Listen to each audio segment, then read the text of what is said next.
My sister is missing.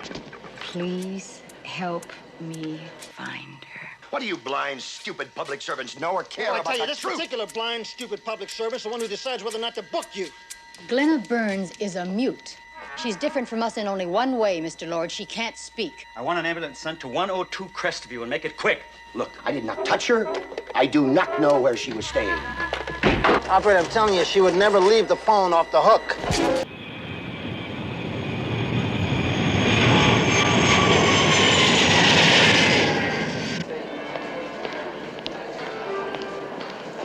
Southern Airlines announces the departure of Flight 19 for Dallas, Atlanta, and Miami at Gate 1.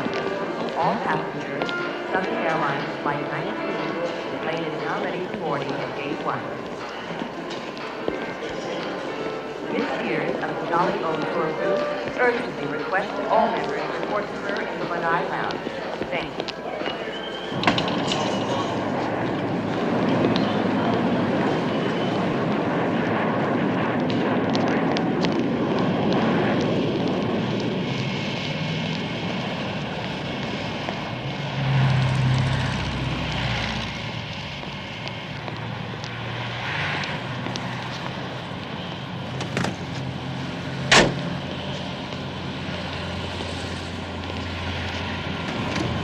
Where to, miss?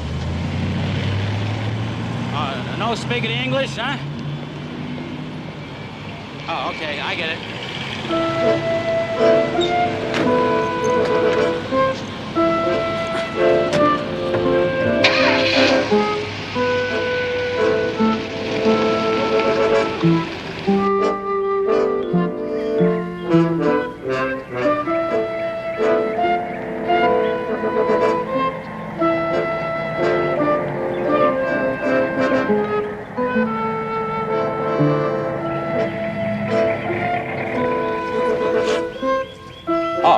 You want me to wait, but I gotta keep the old clock ticking now, huh?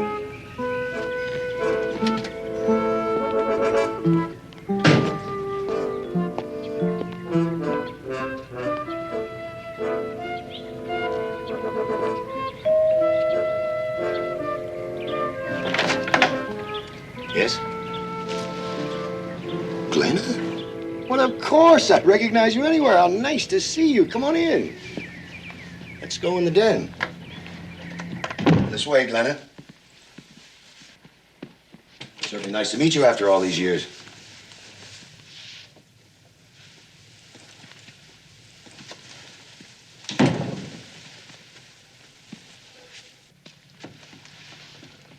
I don't know. She left 6 weeks ago. I haven't seen her since. I'm sorry. I don't understand it, dude. I'm certainly glad you came. Things had gotten to the point where I was going to call you, send you a telegram, find out what you'd heard, if you knew anything at all. See the police about what? Oh, no. You don't report a disappearance unless you suspect foul play, and with Beth, it wasn't that. Well, look, you must have known she wrote you all the time. I mean, our marriage was not... Look, she was emotionally disturbed. Now, she threatened to leave many times, and one night, all of a sudden, like that, she was gone. But she'll be back. I know, Beth. Now, don't worry. Look, maybe you'd like to stay here, and we can try to work this out together. Look, I know it's not the Taj Mahal, but it's surely more comfortable than a hotel room. Julian! Julie! Darling, I've just been... Oh, I'm sorry. I didn't realize you had a guest. This is my secretary, Irene Wilson. She...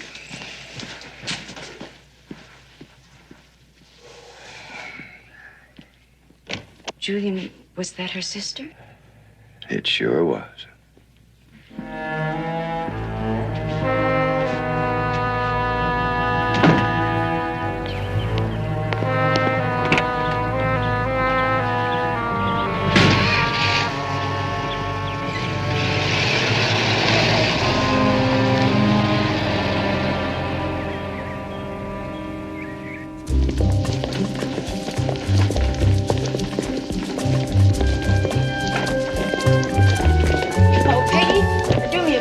Tell Crowley I got his message. I'm sorry I'm late. I'm on my way to Lieutenant Berrien's office now.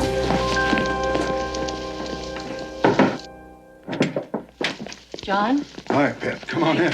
Hello. This is the young lady I was telling Crowley about. Miss Glenna Burns. Hi. This is Sergeant Anderson. Well, I guess you've had a long trip. Canada, was it? It was Nova Scotia. I also told her you used to work for me. Oh, a slave driver, this one. I had to get out. Oh, well, listen, I've changed my ways and my whip. Do you want to transfer back? Oh, first show me your new whip. I've also told her that you can read hands. Well, I'm a little rough at it. Well, how can we help you, Glenna? My sister is missing. I haven't heard from her in 6 days. Weeks. Oh, she hasn't heard from her in 6 weeks.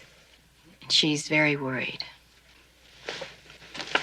This is my sister when she visited my aunt and me 3 years ago. These are letters which she wrote to me since that visit. I feel it's very urgent. Oh, if she feels it's very important, we read them, all right? Does your sister live here, Miss Burns? Does she work here? Is she married? Married.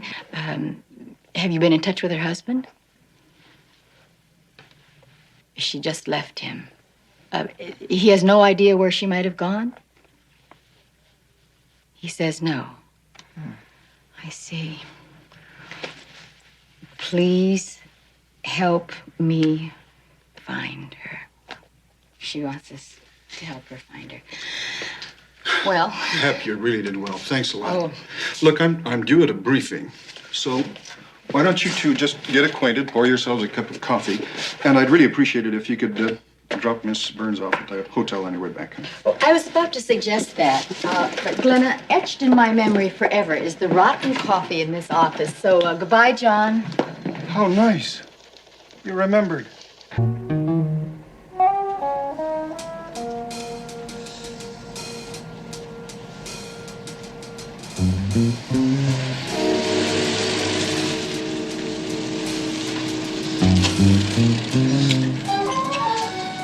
Hey, Frosty, you're a little late. I'm a little sorry. Very little. Yeah, but I got to get the truck back to the garage. Hey, hold it. Your old man, he been to the baker's? He went. Still warm. Nice. Very nice. Huh. Yeah, very nice.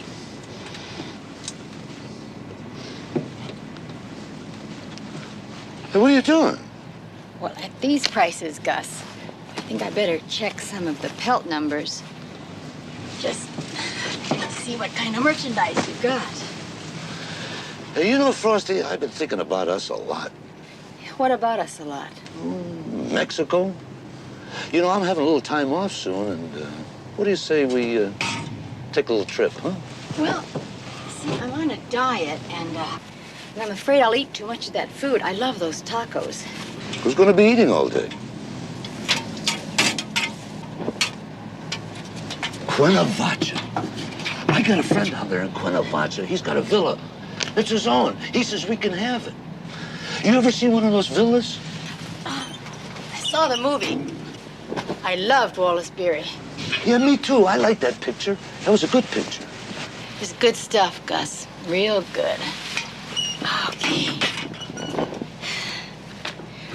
All right, here you go. 23,000, just like you said. Now, how about if we start transferring the dry cleaning?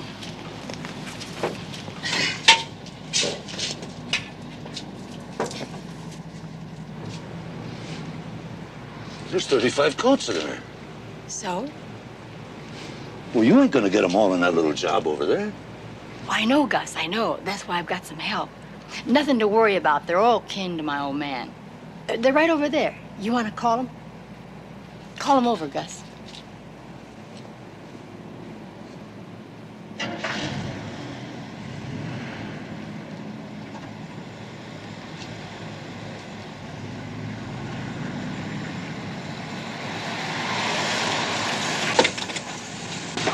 Gus, police department, let's go.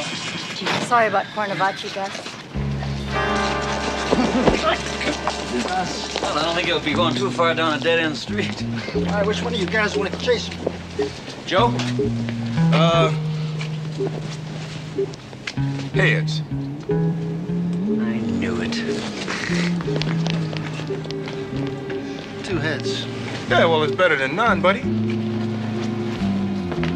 Oh, come on, Gus. Don't shoot, don't shoot. Shoot? What do you mean shoot? Come on.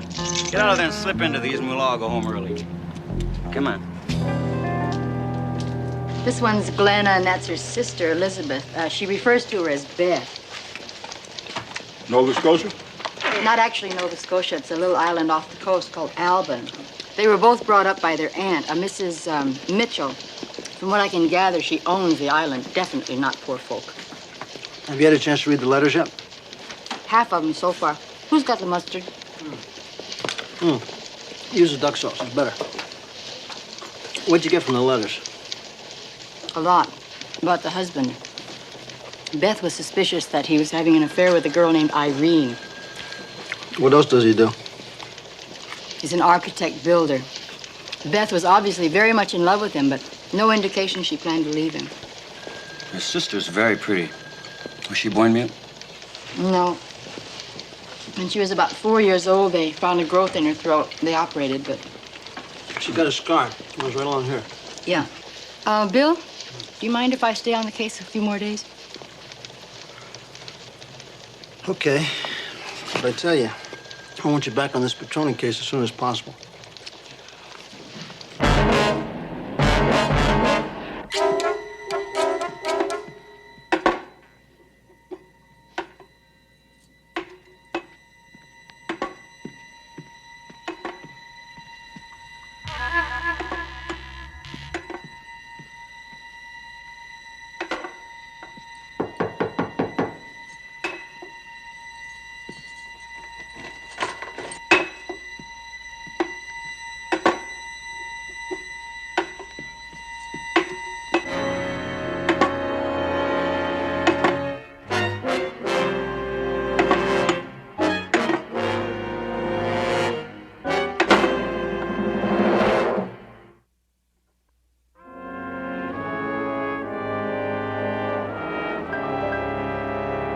No, I was not at any hotel last night. Mr. Lord informed me that he was home last night, asleep. Alone? Yes, alone. This Irene Wilson. This Irene Wilson happens to be my secretarial assistant and not, as you seem to be implying, my mistress. Oh, I see. Your secretarial assistant. That's right. Well, where was your secretarial assistant last night? Away on business in San Francisco. Sergeant, have you considered the very likely possibility that it was a burglar or some sex freak who attacked my client's sister-in-law? Yes, we have. But when we picked her up at the hospital this morning, she said she hadn't been robbed or sexually assaulted. Yeah, so it had to be me, huh? Right? She said she saw me. No, she said that the room was dark and she only saw a shadow. Mine, of course. I mean, my wife is missing and I know exactly where she is, but I don't want anybody else to know. Isn't that what you're trying to say? Look, I did not see Glenna last night. I did not touch her. I do not know where she was staying. Would you swear to that? Absolutely. Okay. I wish somebody would tell me what the hell is going on around here. Julian, Yeah, is your Pap, you wanna attorney. bring him in, I please? don't need an attorney to tell me what the truth is. It'll be my word against their idiotic speculations. Damnedest thing I ever saw in my life. Come in. Excuse me. Hi. This is Charlie Tedesco, Mr. Lord. He drives a cab for the city cab company. Do you recognize him? Mr. Tedesco, do you recognize this man? Yeah, I do, Sergeant. Came to the garage last night about 8 o'clock to see me. You sure? Yeah. Okay, thanks. That it? That's it. Thanks very much. Okay. You want to explain that, Mr. Lord? What is this, some plot hatched up by my pathetic wife and her equally pathetic sister? Glenna Burns is a mute. She's different from us in only one way, Mr. Lord. She can't speak. That does not make her pathetic. You want to explain about the cab driver? When Glenna left yesterday, I made a note of the license plate and the cab company. I called the garage. I found out about Mr. Tedesco. We met. And you paid him $50. That's right. Why? I wanted to know where she went. Glenna showed up at my house yesterday suddenly out of nowhere. We talked. When she left, I had the feeling she suspected me of something, was going to the police, and I wanted to talk to her before she did. Why? Because whatever happened between me and my wife is our own personal problem. Now, can't you people understand that? Mr. Lord, is it true that you're under investigation right now by the Securities and Exchange Commission? Oh, come on, will you? All right, I'll explain that. My client and 3 partners formed a corporation. Each of them was going to put up $3 million to develop a new retirement community. Now, because of circumstances, my client couldn't produce a share of the money, but this doesn't mean he won't. Yeah, these circumstances, do they have anything to do with the money that your wife was going to give you, only she didn't?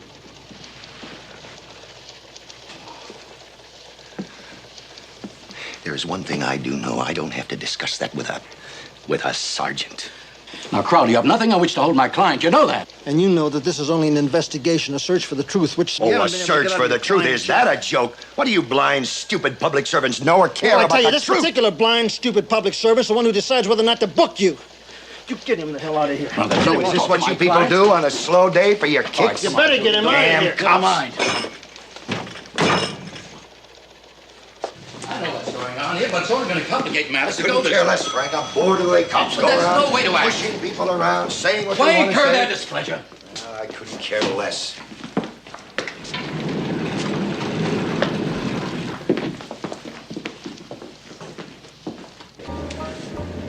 I'd love to have you stay with me. I'm absolutely sure if you can stand my crazy hours. Here's Miss Burns' key. I'll fetch your bill as soon as the computer rings up the good news. Miss Burns, may I please have your credit card? And simply sign this.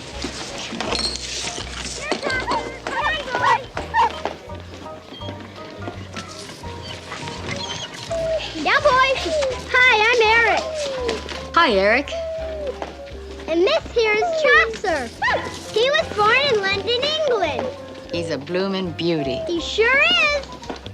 What's your name? That's Glenna, and I'm Pepper. He's a show dog. Miss Burns? Oh, here, I'll take it. He sure does like you, Glenna. You too, Pepper. I guess it's because you're both so pretty. We have to go now. Bye. Well, here it is. And I went shopping yesterday, so the refrigerator is full of goodies. You can help yourself, whatever you want. I'll show you upstairs, because that's going to be your room for a while. No, it doesn't open up, but it's just as comfortable as my bed upstairs. What? Oh, no, ma'am. That's where I'm going to sleep. You're going to be one of those? You're going to be a house guest that gives me no trouble? I wish I could say the same for some of my relatives. Are you sure? All right. Excuse me. Who is it? It's William. William who? Quit horsing around. Open up, let me in. Is it the William who could have arrived a few minutes earlier to help with the heavy luggage? No, it's the William who okays your petty cash. Oh, hi, Bill. You're all cop, aren't you? Hi, Glenna. How are you? Everything okay? Boy, talk about a day. You got something cold to drink? Yeah, out here. Come on. You want to go out on the terrace? That's better. Every time I come out here, I feel like Jungle Jim. Here, I'll give you a hand.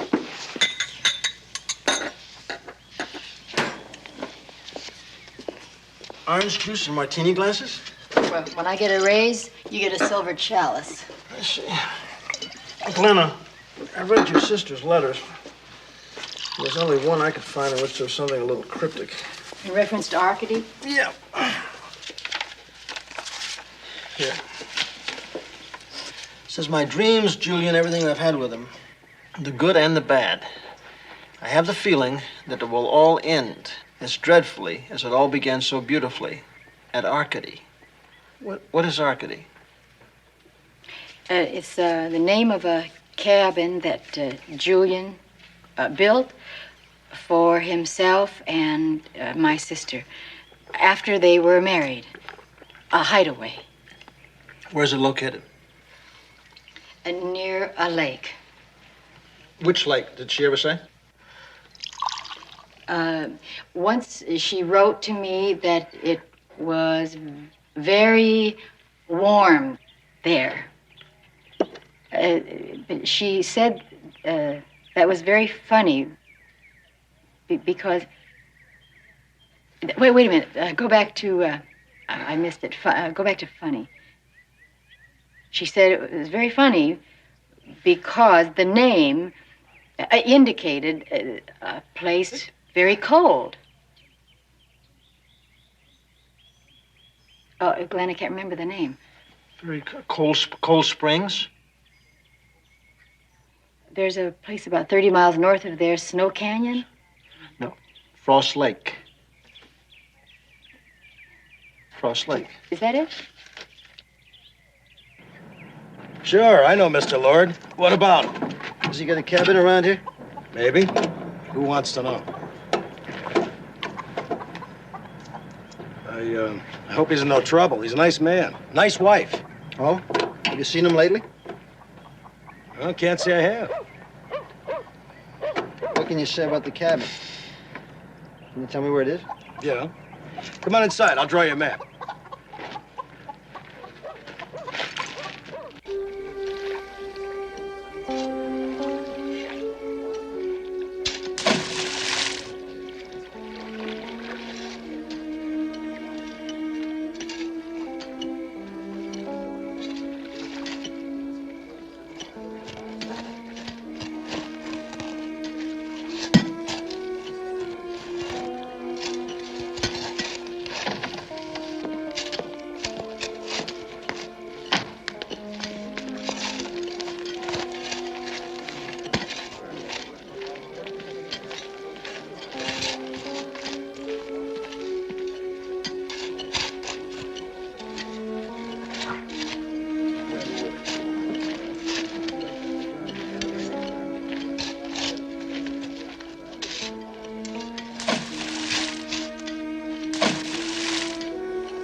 Joe, come here.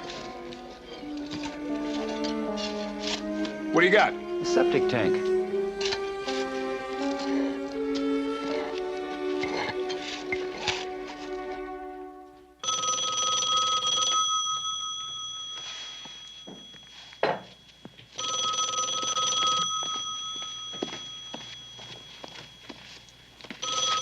Hello. Yes, Bill.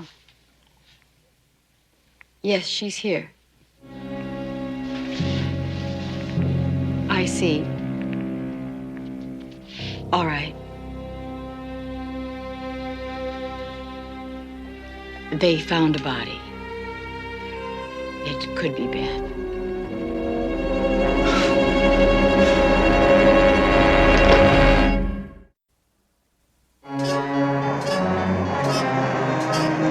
I have the feeling that it will all end as dreadfully as it all began so beautifully.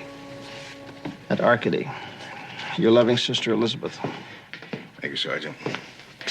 Your Honor, I should like to present this letter written by the hand of Elizabeth Lord to the court designated Exhibit A. You may do so, Mr. Hogan. Now, Sergeant Crowley, would you please tell us what happened next? Yes, we learned from Miss Burns that Arcady was the name of a cabin that Mr. Lord had built. We located the cabin, made a search, and found a body. Would you please tell us where you found the body and the condition of that body? Mostly bones. We found them buried in the sump of a tank, a septic tank, not far from the cabin. It's decomposed, but definitely female Caucasian. Is there anything else you can think about in regards to the condition of that body? Yes, sir. What is that, please? It was decapitated. Decapitated? Yes.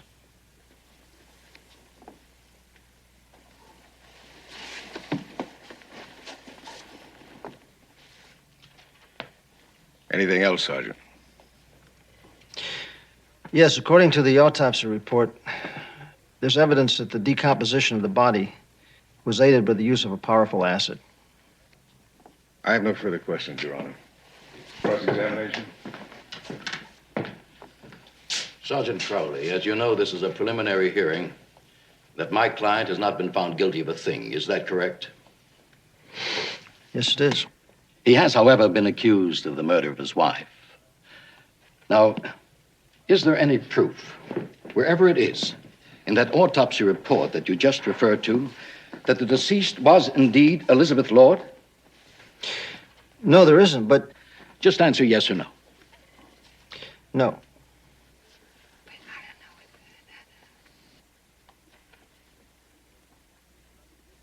Well, now, Miss Wilson, what is your occupation? I'm presently unemployed. But you did work as an assistant to Mr. Lord for some time now, is that correct? Yes, I did. Thank you. Now, why are you no longer employed by the accused? Objection, Your Honor. The question is irrelevant. I beg to differ with the distinguished counselor for the defense, Your Honor. I feel the question is important, and I intend to prove that importance. Overruled. The witness will answer the question. Now, why do you no longer work for the accused, Miss Wilson? I quit. Would you mind telling the court why? I wasn't feeling very well. I needed a rest. Miss Wilson, were you ever romantically involved with the accused? Objection. I must insist that this entire line of questioning is totally irrelevant. Overruled. I'm afraid I'll have to overrule you again, Mr. Hall. I repeat the question. Miss Wilson, were you ever involved romantically with the accused? And I remind you, you are still under oath. I was involved with him. Briefly. You were having an affair with the accused. Is that correct?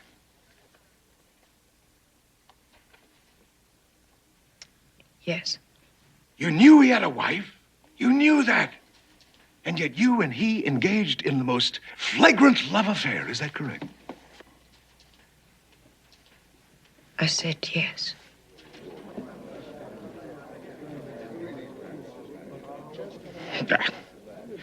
I have no more questions, Your Honor. I guess you could say I was one of Beth's closest friends. When did you meet? Oh, 8 or so years ago. Shortly before she and Julian were married. Mrs. Larkin, would you tell us some of the things that you got to know about Mrs. Lord during those 8 years? She came from a very wealthy family. Supported both herself and Julian after they were married, while he was taking postgraduate studies in architecture. Supported him spiritually during some of the hard times, until Julian finally made it.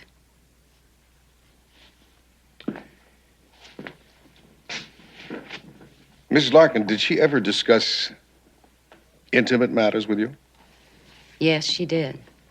When did you last see Elizabeth Lord? We had lunch at Le Mans, a little French restaurant we used to go to. Beth looked very pale, nervous. She told me how Julian had been drinking, became violent, unreasonable at times. How he'd fired another maid and she had been busy interviewing a whole slew of women. About the marriage. Did she talk to you about that? She said things were bad, but that she was determined to straighten them out, if it killed her. Thank you, Mrs. Larkin. I have no more witnesses. Now, remember, you're under oath. Did you have anything to do with the murder of your wife, Elizabeth Lord? I did not. Would you please repeat your answer? No, I did not. Did you love your wife? Yes, I did. I do. Despite the fact that you became involved with several other women? Well, that was because of her. Would you explain that, Mr. Lord? Beth was ill, mentally, emotionally. She became increasingly difficult to live with. So you were forced to turn to other women. Is that what you're saying? Yes, I don't say I'm proud of it or it's the right thing to do, but it's what I did. But I tried to help. I tried to get her psychiatric help. That seemed to frighten her even more. I honestly wasn't surprised when she left me or disappeared. It had nothing to do with money now. I was going to handle that part of it myself. Thank you. No more questions. I have just one question for you, Mr. Lord. In your line of business, do you have access to quantities of acid? No.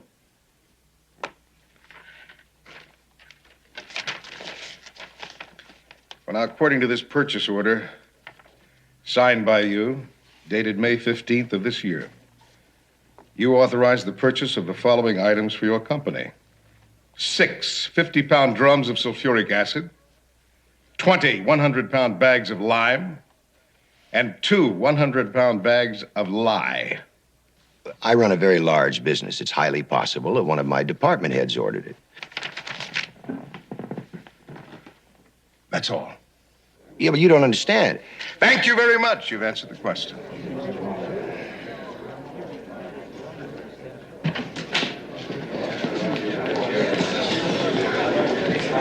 Mrs. Larkin, may I speak to you for just a minute, please? Tomorrow, Glenna, we come back. The judge will make his decision, and that's it until the trial. I want you all to know that shall not wait. My work is finished. I want to fly home to Albin, where there is peace, land, and water. I tell you what, I'll buy lunch if we can all visit you one day. What does that mean? Not a chance. Look, since you're springing, why don't we go down to Vinny's and have a peanut butter sandwich? Yes, that sounds good to me.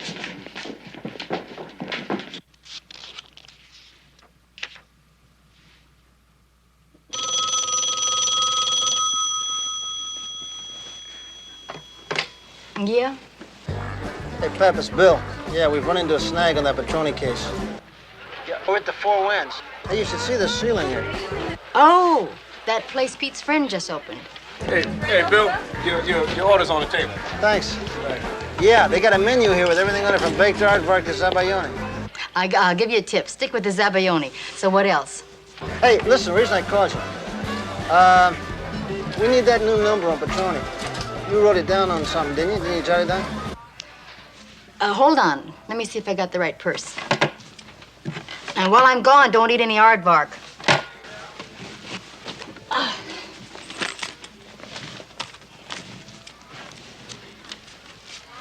Hold on, let me see. Oh, I don't know if this is the right one or not, but try 555-8373. 555-8373. Okay, I may get back to you, kid. Try not to, kid.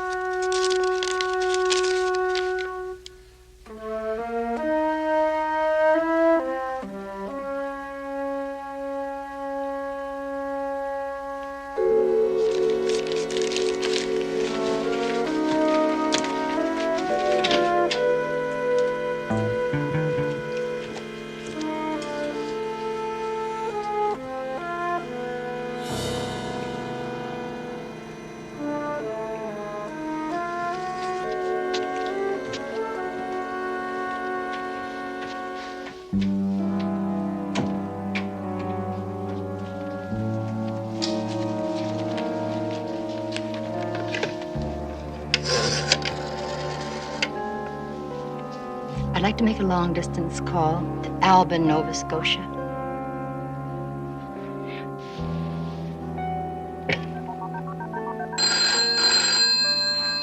Right, I'm coming. Oh, sweetheart, I'll get there.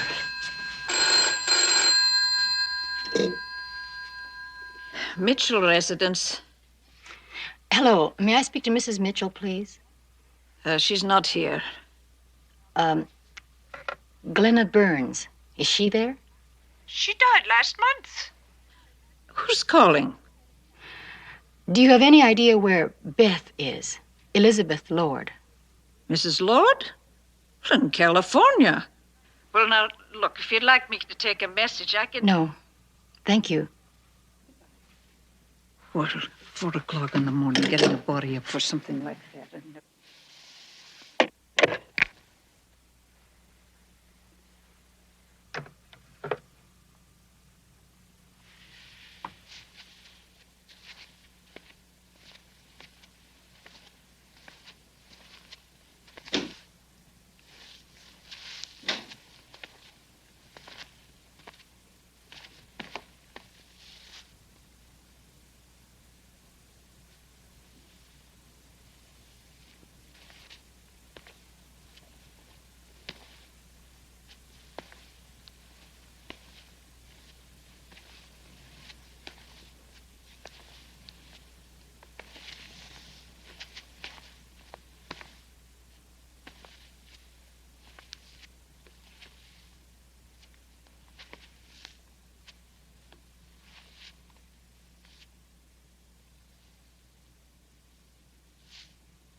You're Beth.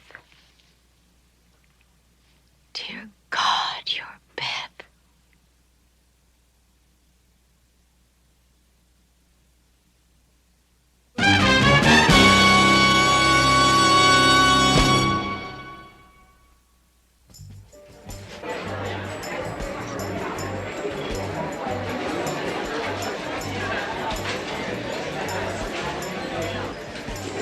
How's that, Bill? Pat was right about the aardvark. What do you mean? I think you got the winner. Who got the winner? You kidding me? That's terrible. Where do you think he's at now? Who, Pete? Petroni. Well, I got a hunch. He's in Las Vegas. And he'll be back tomorrow the next day. How come the hunch? 3 things. First of all, I got ESP. Secondly, I made a great deduction. And third, a friendly just told me on the telephone. Well, then why didn't you tell me that in the first place? Bill, Hoskins wants to talk to you on the phone. This late? Ah. Fred stopped by. Yes, I know. Yeah, the Paul. usual. How you feeling? A lot better, thanks. Oh, say, listen, Bill. I just completed my work on those bones and stuff that you brought from the tank sump. Yeah, I just thought you ought to know that all the tests indicate that the victim was Caucasian, female, between 60 and 70 years of age. Wait a minute. About how old? Okay, then, okay. Make it between 60 and 65, okay? Okay, Paul, thanks.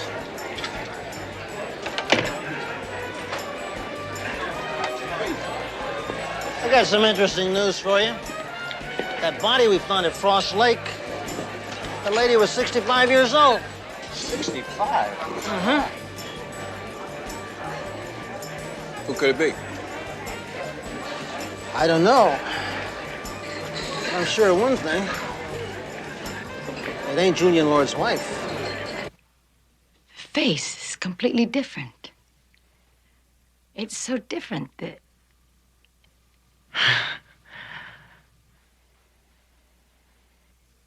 Of course, plastic surgery. And the eyes, contact lenses, the hair is easy to change. Am I right? Am I right, damn you?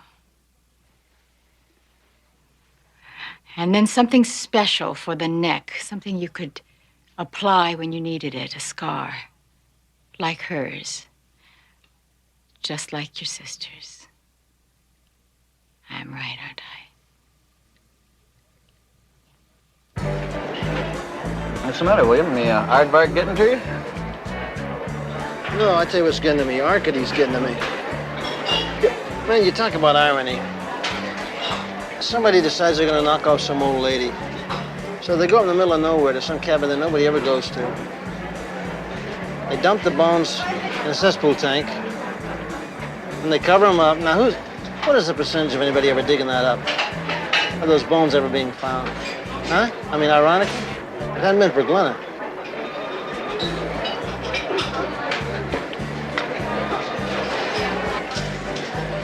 Listen, I'm gonna go give Pep a call.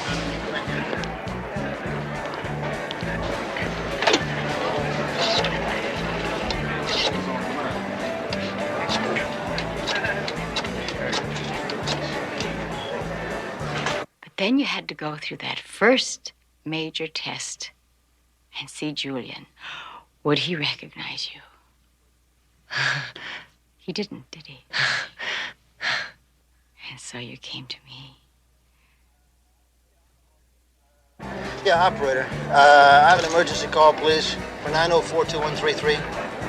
Yeah, I'm getting a busy. Bill Crowley. The letters. I read them. All about your love for your Julian, but what I didn't read into them was your fear that you were losing him to another woman. So you decided to get even, to get him. Didn't you? So you called him that night to see if he was home, and he was. And you stabbed yourself. A few days later, after we found that body, you knew your plan had worked. Operator, would you check it again, please? There's no way it could be off the hook. Yeah, operator, I'm telling you, she would never leave the phone off the hook. Pete, Joe?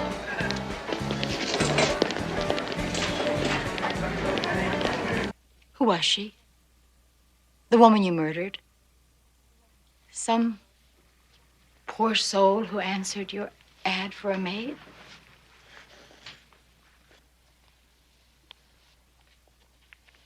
It's not important. We'll find out.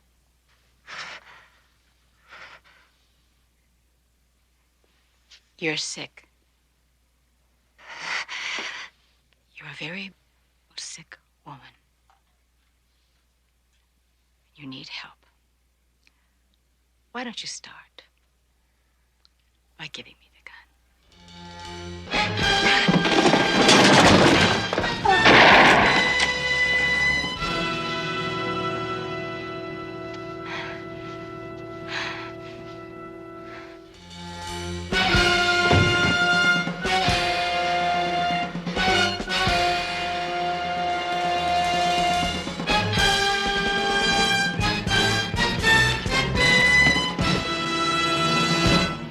Sent to 102 Crestview and make it quick. You hear? Quick.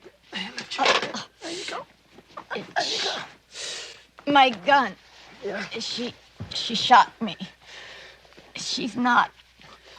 She's not what? She's not Glenna. Hey, Bill. Pep's car's missing. Give me that blanket, will you? How come it never hurts when John Wayne gets shot? Yeah. Hello, is Mrs. Lord there? No, she's not. Who wants to know? This is Transcontinental Airlines. We want her to know that her flight to Toronto will be delayed at least 45 minutes.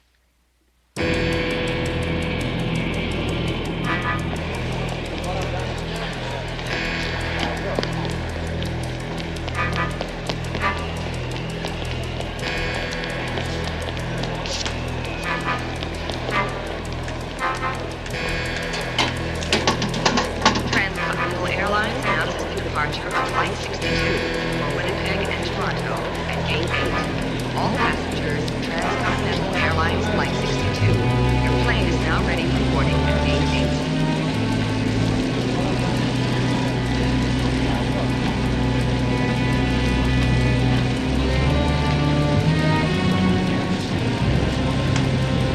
Flight 51, Baja Airlines, is now arriving at Gate 16. Baja Airlines, Flight 51, now arriving at Gate 16. Hey, Joe!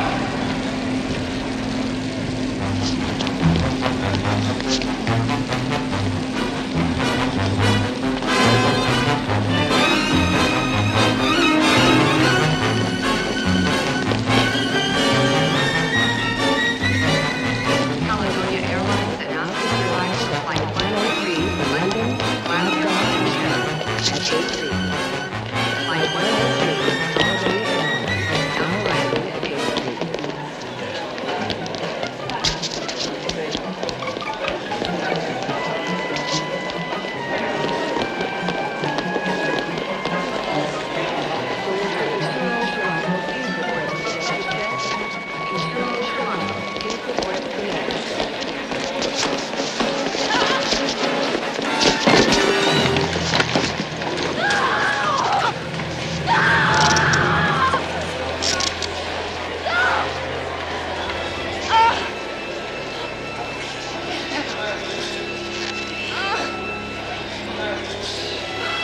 Fake.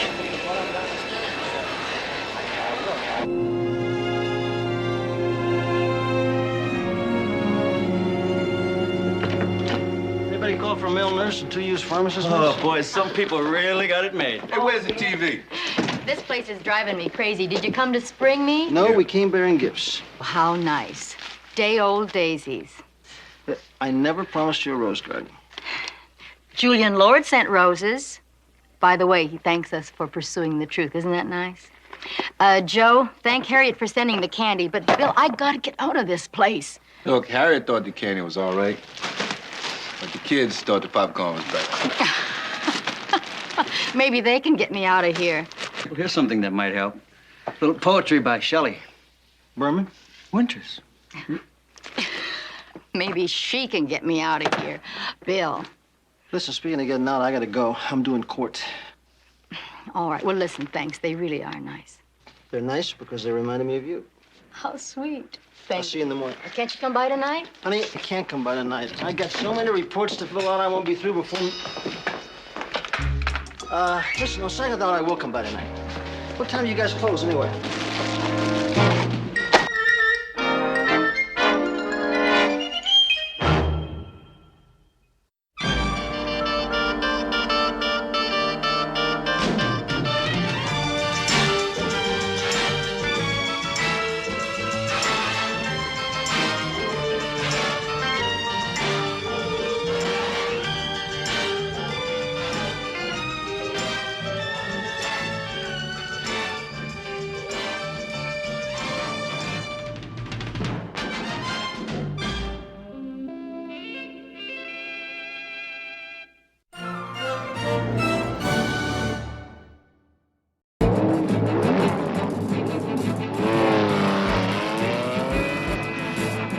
Pregnant. At first I looked for an abortion, but Minner talked me out of it. A great-looking couple from Vegas who want to adopt a baby. Well, she wants a kid, and we don't want to screw up her figure. Go right at him. Drop down as quick as you can and go right at him now.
You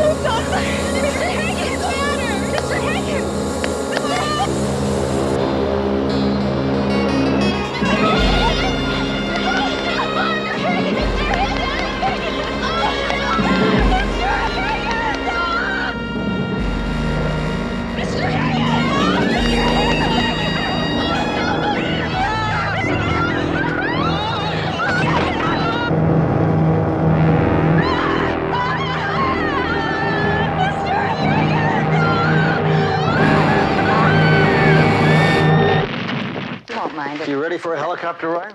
Oh, you're taking me to the desert for a long weekend? No, it's more like the mountains. A small plane went down about an hour ago near Lambria. Drugs? Baby peddling. Maybe. Huh? Probably. You want to lay that on me again? Well, there were 3 women aboard and a pilot. They're all dead.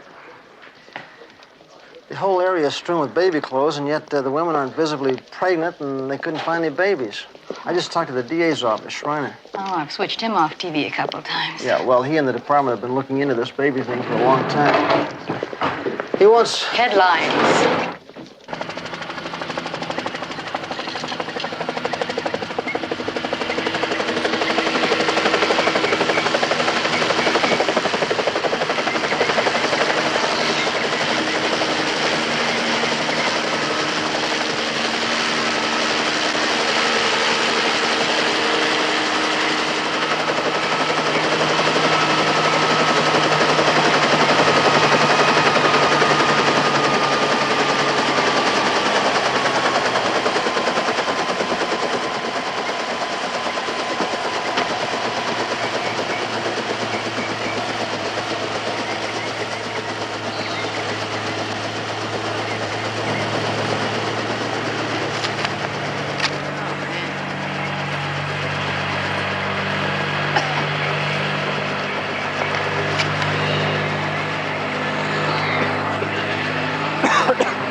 You Sergeant Crowley?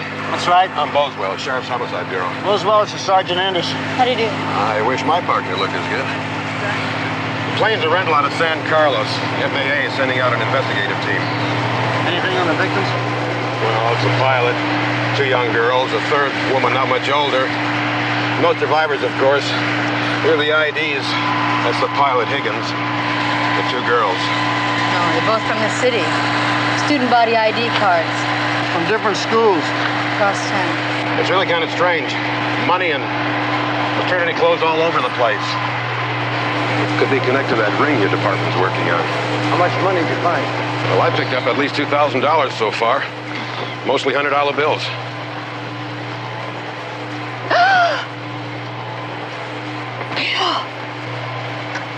It's Valerie.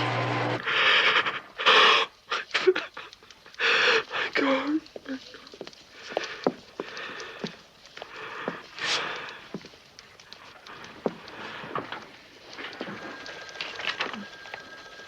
Sam.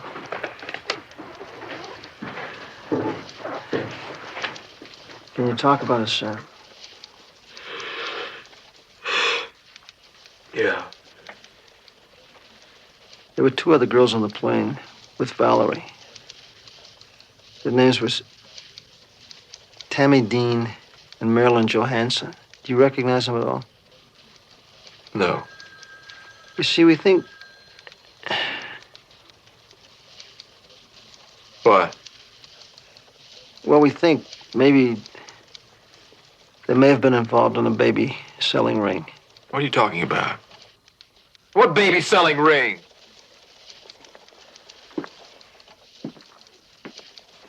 We're not sure of anything yet. But the last time I talked to Valerie was at your anniversary party, remember?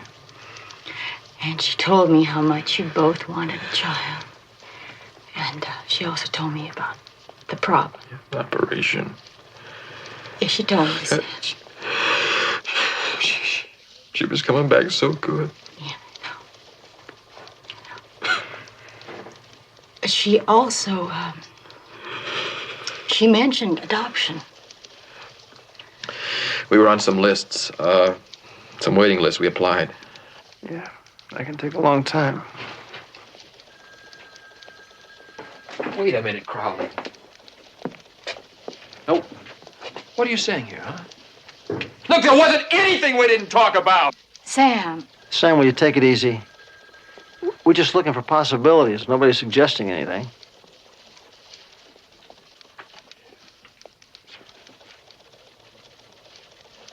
Do you know why Valerie was on that plane? No. She said she had the day off. She was going to go visit some friends. Drive. I want in on this with you. No way, Sam. No way. Look, this is my wife we're talking about. Hey, Bill. Hey, Joe. Oh, Sam. I'm sorry. Yeah, what is it, Joe? Oh, the civil aeronautics people upstairs in the chief's office. He wants to see you up there.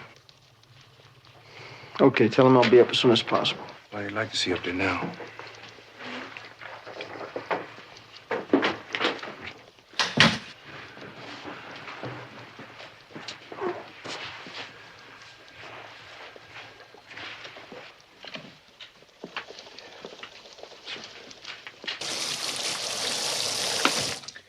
Well, your hunch was right. Both of those girls had just given birth. Now, the Doran woman was a... Yeah, we know about the hysterectomy. Listen, Doc, both girls have given birth how recently? Within 48 hours. Really? What about the pilot? His liver was pickled. He was much more than just a social drinker, so the alcohol content isn't at all unusual in his type. But the traces of chlorohydrate are. The pilot was drugged? Mickey Finn. Enough to have caused the crash? No, I'd say so, yes. Oh, I'm sorry. I don't expect him back for... Hold on. He just walked in. Frank, the call from Mexico on line 2. Thanks, sweetheart. All right, Buenas, what happened? Hold on, Frank. How did the girls get on the plane? I don't know. They were supposed to go out on a commercial flight. Your handling of the Higgins thing was stupid. You're rushing to everything headlong. You're down there to exercise total control. You don't do that, we're all in the toilet. You've been there before, Doctor, and this time I'm not pulling you out. I am in control, Frank. That's why I had to take care of Higgins the way I did. He was getting greedy and threatening. And there was a cop's wife down here looking to do business. She might have been a plant. I'm telling you, Frank, I don't want anything even smelling of cops near me ever again. No, I'm telling you. From now on, you clear everything with me, understand? Until things ease up here, I'm running both ends of this operation.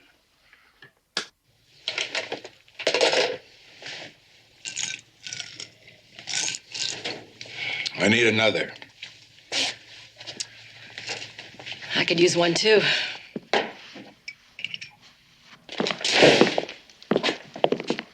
Hey, Sam. Sam? Sam, what are you doing here? I called the bank this morning. Valerie, the day before yesterday, she withdrew some money from our savings. $6,000. 6,000?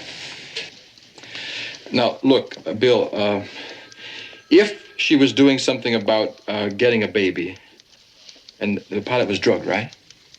Yeah, that's right. That means that they killed my wife. Now, you gotta let me work on this case. Sam. Now, look, Neil, see, this is a gasoline fill-up kit from a Mexicali airport here. Now, if they're running a baby-selling operation, it's coming out of Mexico, you see, and Sam, listen, I don't want you interfering in this case. I spoke to Parks. I'm sorry, Sam, but... Look, as of this morning, you're relieved of all duties, and I want you to take 2 weeks off. You really should take a rest, Sam. How in the hell?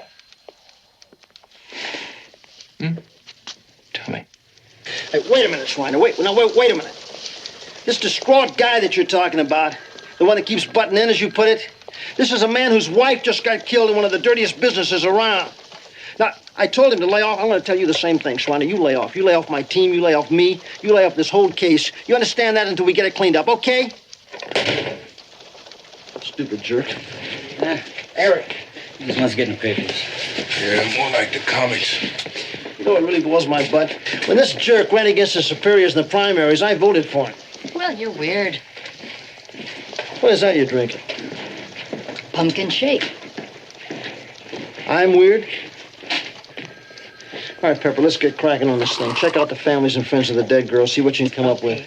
Joe, Pete, cover the pilot. Background, plane rentals. Talk to San Diego. See if they got anything on illegal flights across the border, okay? Let's go. Can I get it up? Oh, here, Dad. Thanks, man. Got a meeting upstairs, and I'm going to go to City College and talk to the people that Valerie worked with. Okay.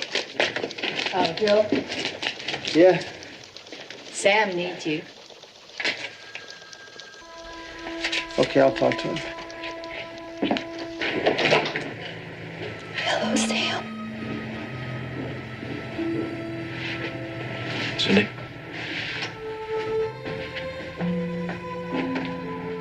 I'm so sorry.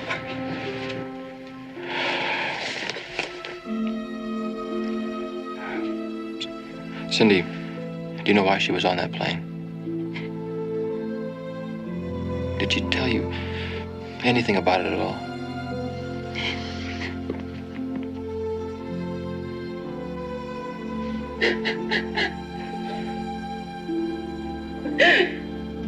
Oh, Sam, please don't hate me. It's all my fault. It's all my fault.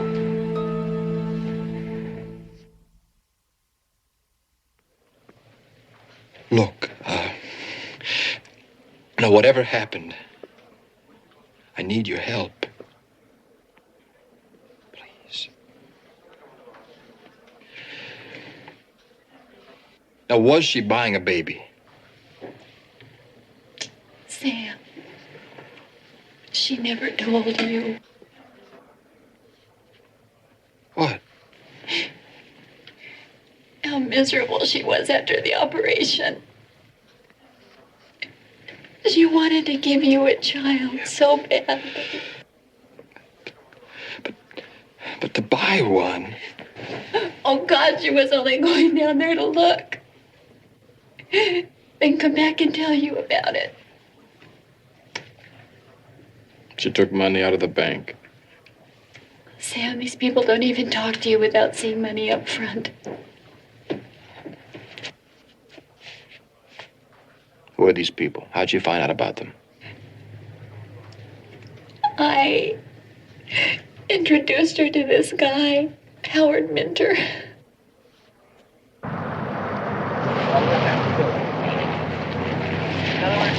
Checkout stand. Okay, thank you very much.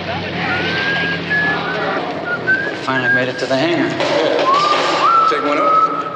Really? Can you fly? Sometimes I find. Hi, fellas. Greetings. Hey, What kind of plane can I put you in today? Well, I'm afraid we're going to have to skip the plane trip. We're from the police department.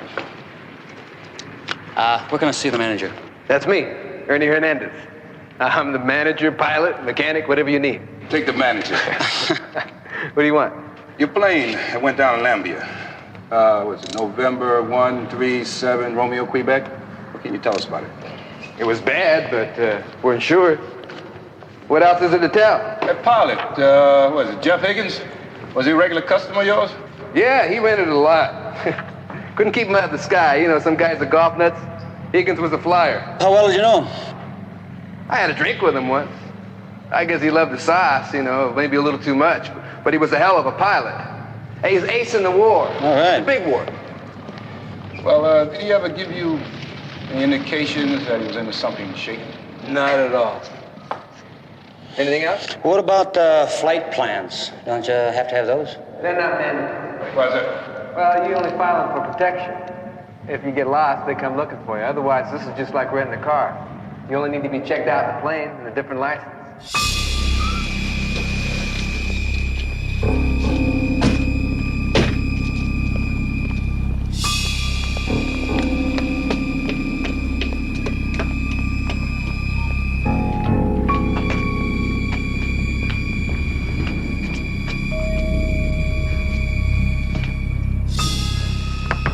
Howard? Howard! I'll get it.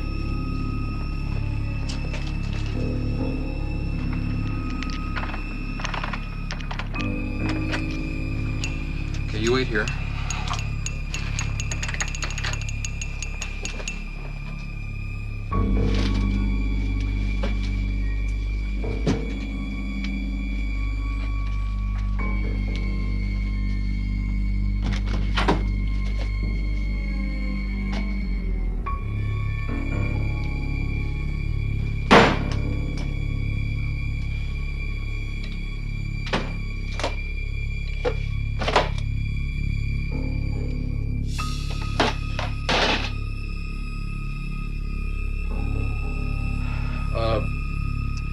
Look, why don't you go, okay? And I'll wait here for him.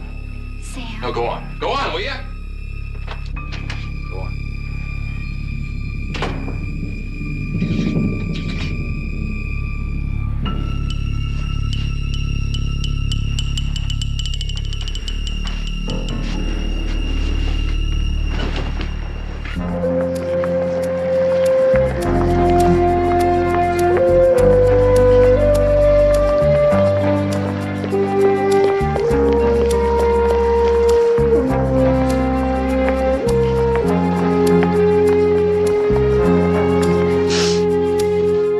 She needed the money for school.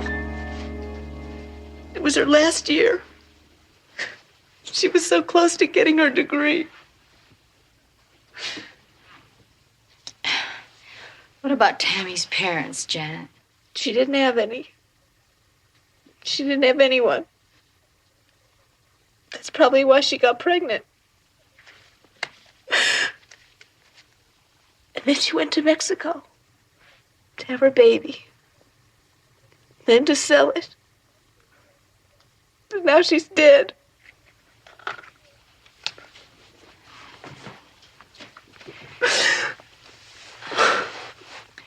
Do you have any idea how she made the connection? I don't know. Where did she get medical care? I don't know. She mentioned some clinic on Alamino Street. That's a pretty long stretch. I don't know. I don't know exactly where it was. Do you mind if I have that picture? I mean, we looked through her effects. She didn't even have a driver's license. She couldn't afford a car.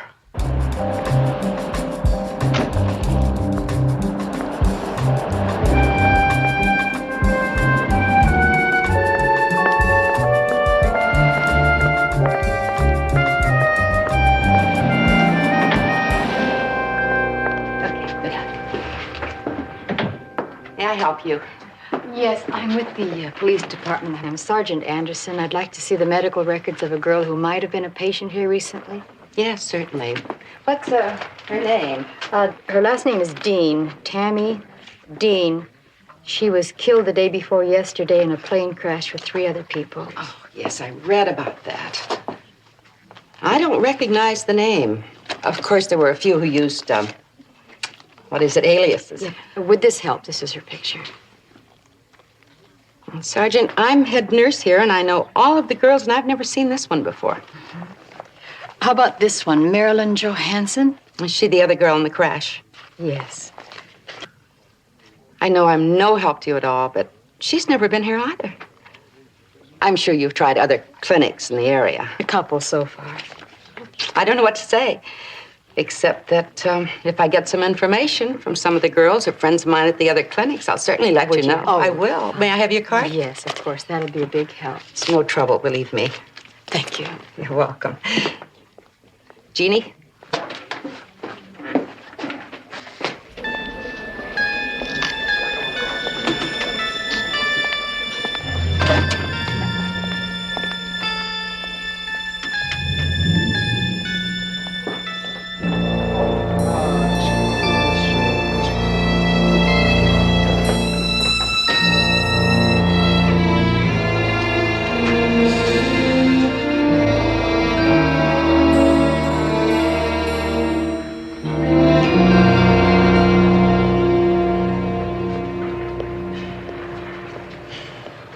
Hello. You Miss Lewis? Yes? I'm Bill Crowley with the police department. I'm a friend of Sam Doran's. I'd like to talk to you about Valerie. You mind? All right. Can I sit down? Yes. You see, we're investigating Valerie's death. I thought maybe... Look, I already told Sam everything I know. When did you talk to Sam? Just a while ago. Where? Here? Was he here? Yes. Where's he now? I took him to see the man who arranged the plane flight for Valerie. And what happened? Wasn't there. Where's Sam now? Waiting for him. I told him I didn't think it was a What's good the idea. address? 1400 Bundine Circle. 50 to 52 requesting black and white assistance, 1400 Bundine Circle.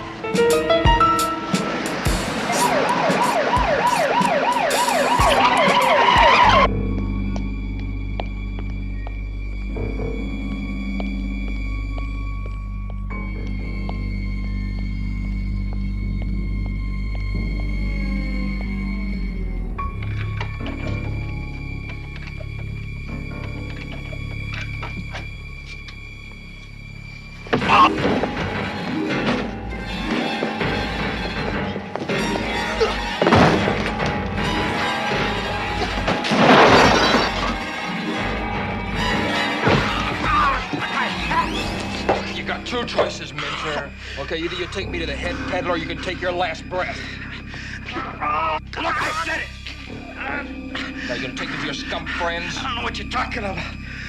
Like I'm gonna kill the cop. I am the cop. Now what is it gonna be?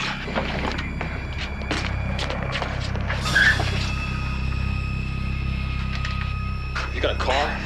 It's out back. Just move it! Hey, guys. I'm Sergeant Crowley. Look, here's what's happening. We may have a little trouble in 328. Do me a favor, take the rear here, but if anybody comes out, hold them. Don't shoot anybody. I don't want anybody hurt.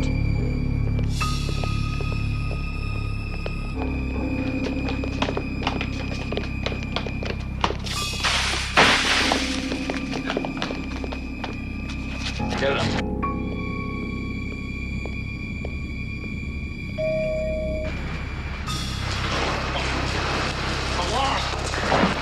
Come on, out you drive. Sam?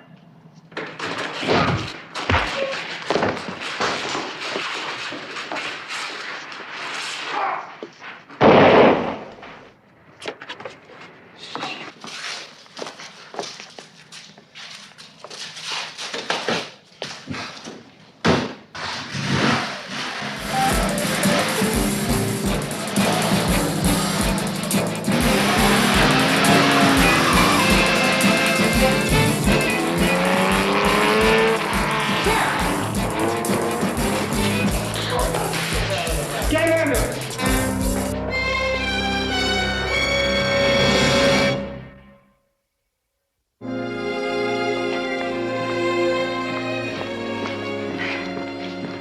How's Sam? He's fighting hard. Well, I'm sorry, this is Sergeant Pepper Anderson, Cindy Lewis. Yes, hi, we met at Val's that time. This is so crazy. Minter said he was helping people, not hurting anyone. Cindy, how did you get involved in all this? I'm pregnant. He's married.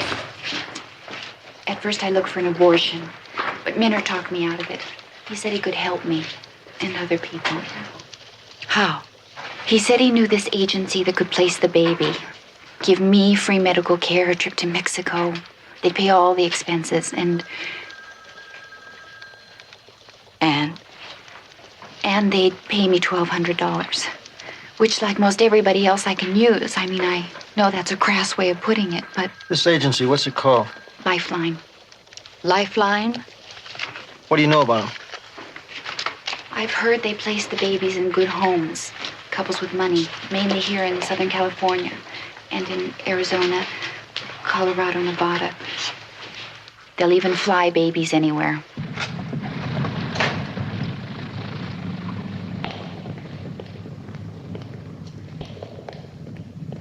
What are you doing here?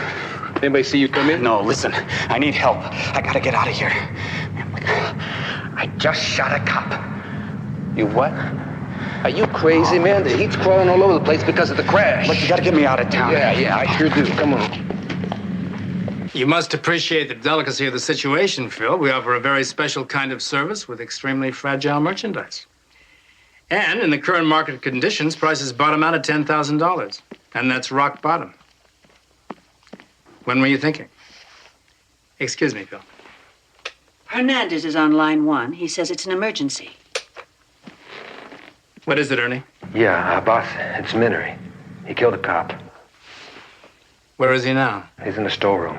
He wants to get out of town. Okay.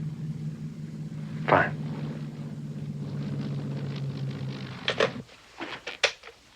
Now, come on, Phil. Let's breathe some life into this situation, Is it okay? Yeah, everything's fine. Oh, man. I don't care where they put me. You okay? I can't tell you how for nearly 4 months I've hated going back to this empty apartment. Cindy, why didn't Valerie arrange to adopt your baby? Val and I talked about it, but we were afraid we were too close. And she thought I might want it back someday. Think that might have happened? I don't know. That's how this rotten business gets started. It starts with bewildered, frightened young girls like you, pregnant girls, and can end up with lifelong victims. I'm not a victim. Well, maybe you're not. But what about the babies? What about all the babies who can't protect themselves? They're bought and sold, sometimes with less care than livestock. Let's face it, Cindy, the bottom line is it's no different from slavery.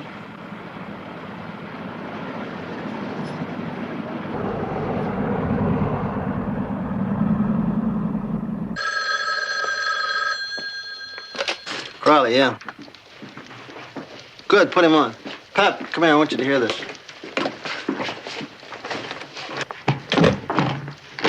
Buenas noches, Sergeant Crowley. Lieutenant Garcia here. I have some of the information that you wished. Fine. Lieutenant, listen, I put you on the speakerphone because I got Sergeant Anderson here. She's listening in. She's working on the case with us. Fine. First, you were right. Higgins had several drinks at the airport bar before the flight. There were a few people there that could have placed the drug in his drinks. Second, one man recalls that Higgins was seated at the bar with a young woman when he was approached by 2 other American girls who asked him to take them along. You mean they just hitched a ride? Apparently. Their plane was delayed. And since Higgins knew them, he agreed. Anything else? There have been rumors about the sale of babies in this area. We will continue to investigate. Okay, Lieutenant. Thanks very much. We'll be looking forward to hearing from you. Nos hablamos. Hasta luego, Sergeant Crowley. Well, looks like we're going to have to build ourselves a bridge between here and Mexicali. Pepper. Now, picture this. A great-looking couple from Vegas who want to adopt a baby. Us. Us. Okay, so I'm a showgirl from Vegas and you're? I'm your very rich husband. Let's see. I own motels. Lots of them. Waterbeds? No, this is a class act. Okay, so how do we duke ourselves in? I'll contact Las Vegas PD, get a rundown on one of the agency's fly-by-night operations, get the bank run, and just try cold duke in. What about names? Names. I'm Tom Ralston. You're my wife, Melissa. Melissa? No, there was one in high school. She got away with football captain. No. What does Bernice grab you? Bernice? Well, when I was captain of the high school football team, Bernice used to grab Bernice. me. Okay. Bernice. Mr. Armitage's office? Mr. Who? Armitage. Oh, I must have dialed the wrong number. I wanted the... What is it, Tom? It's the Lifeline Agency, honey. The Lifeline Agency. Who's calling, please? Are you sure I have the right number? I'm Mrs. Ralston, Bernice Ralston, calling from Las Vegas. And are you sure I didn't dial the wrong? You have the right office, Miss Ralston. Oh, it's Mrs. Is there something that we can do for you? Yes, we're interested in getting a baby. I see. Tom and I hear that you are a placement outfit, agency, right? Mrs. Ralston, may I ask, by whom were you referred to us? The Helping Hand people here in Vegas. They say that you help out in situations like this, couples who are anxious to have a baby. Yes. We're unique in that we can avoid the usual complications and delays. Of course, we would have to meet with you and Mr. Ralston. No problem. You can send somebody here anytime you want to, and we'll be glad to talk to them. I'm afraid it has to be the other way around. We always interview our clients here. Tommy. Yeah, honey? They want us to go see them. Oh, why's that, honey? It's their policy, and they're not going to send a baby here. Well, you tell them I'll fly my plane down there and pick them up myself, honey. Honey, please. Oh, I guess so. Tommy says wonderful. Good. If you can give me your phone number and address in Las Vegas, Mr. Ralston's occupation, things like that, and when it would be convenient for you to fly out and discuss the details.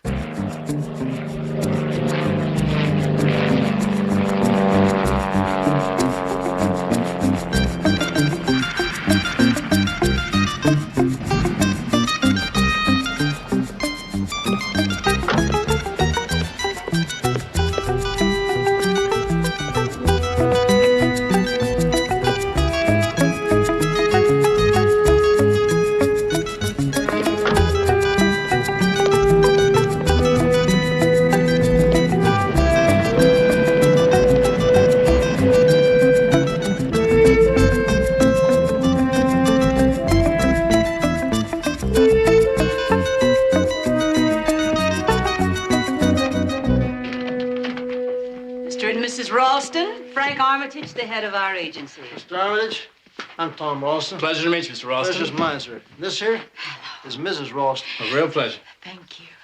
Well, can I make you a drink? I can go for a little straight scotch. Well, please, make yourself comfortable. Honey, one for me, too? You sure, sweetheart? Yes. You know how you get? Better make that two. Better make hers on the rocks. Of course. How was your flight? Bumpy. Well, perhaps these will help. Let's see, that's one straight. There you go. And one on the rocks. You make a heck of a bartender there, Mr. Armitage. Thank you. Here's to the little mother. Oh, you're so sweet to me. Because you're so sweet to me.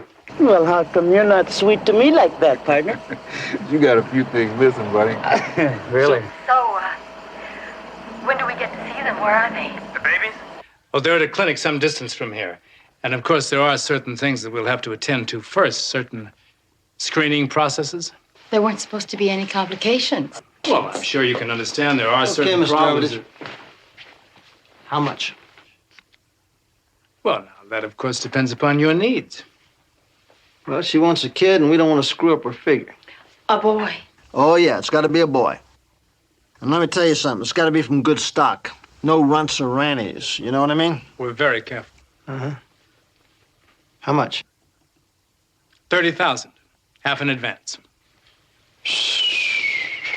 Please, honey.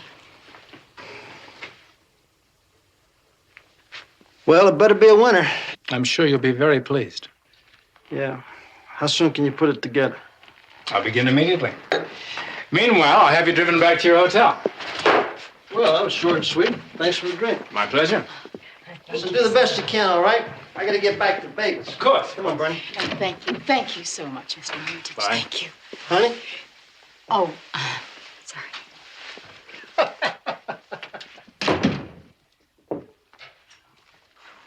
Wow. They smell good for it, Rita. I want you to handle this personally while I check them out from top to bottom. Go with them.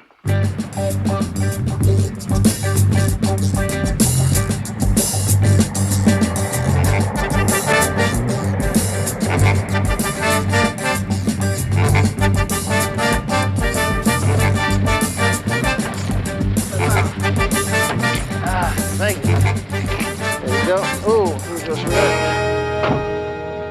Good morning. Hello. Morning. Morning. Great day for a flight, huh? Yeah, the weather's cleared up very well. It's like back home. Hi. Is that the plane we're flying in? That's the plane.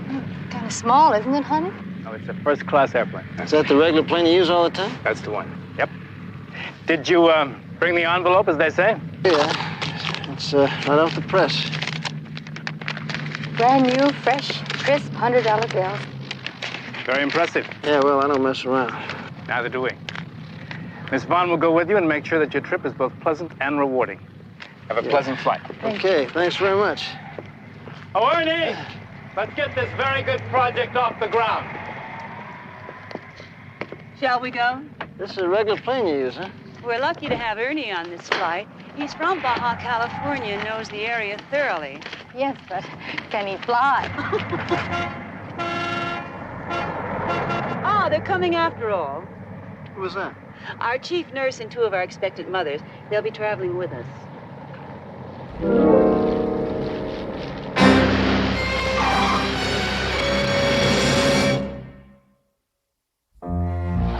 Honey, I just have to get off my feet. Help me into the plane, will you? What you here, babe? What's the matter, baby? Ryder is the head nurse from one of the clinics. She can blow this whole thing. You get your dark glasses? Yeah. Here, get that.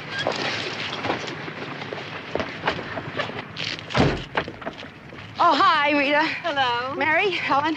Hello, Come on. girl. I want you to get on board now. You're going to have a great trip. Everything is going to be just fine. You hear? We got to take good care of them, Rita. Of course. Oh, Mrs. Harris, this is Mr. Ralston. Girls. I'm do you happy do? to know you, Nice Mr. to know Ralston. you. Was that your wife I saw just getting on the plane? Yes, ma'am. Why? Because no matter whichever baby she chooses, I know she's going to be very pleased. And if she's not, I'll hear from her as soon as you both get back. Aren't you going with us? Me? Oh, no, I'm scared to death of anything smaller than a 747. That's too bad. It's nice meeting you. You'll be on your way just as soon as I get this luggage on board. Here, let me take care of that for you. Oh, well, thank you very much. Believe me, it's my pleasure, ma'am. You have a nice trip. These prices had better be.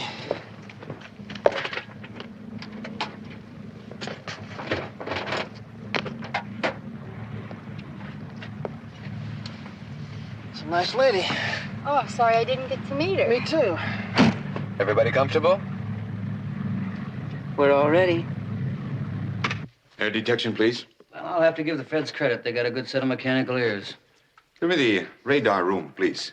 Lieutenant Garcia, about how far south is it effective? Oh, we could track them to Panama if we have to. Hello? Hello? This is Lieutenant Garcia in Mexicali. Yes, Lieutenant, this is radar in San Diego. We expect the transfer in about 20 minutes. What do you have on our surveillance aircraft? If they're heading south, we'll give them to you as soon as they get south of the border. Right. Well, we can expect a transfer to San Diego Center in about 20 minutes. Muy bien. And it won't be long now, gentlemen. Radar shows him southbound. LAX Center will transfer them to us just west of San Clemente. And then we will know this place where they sell babies.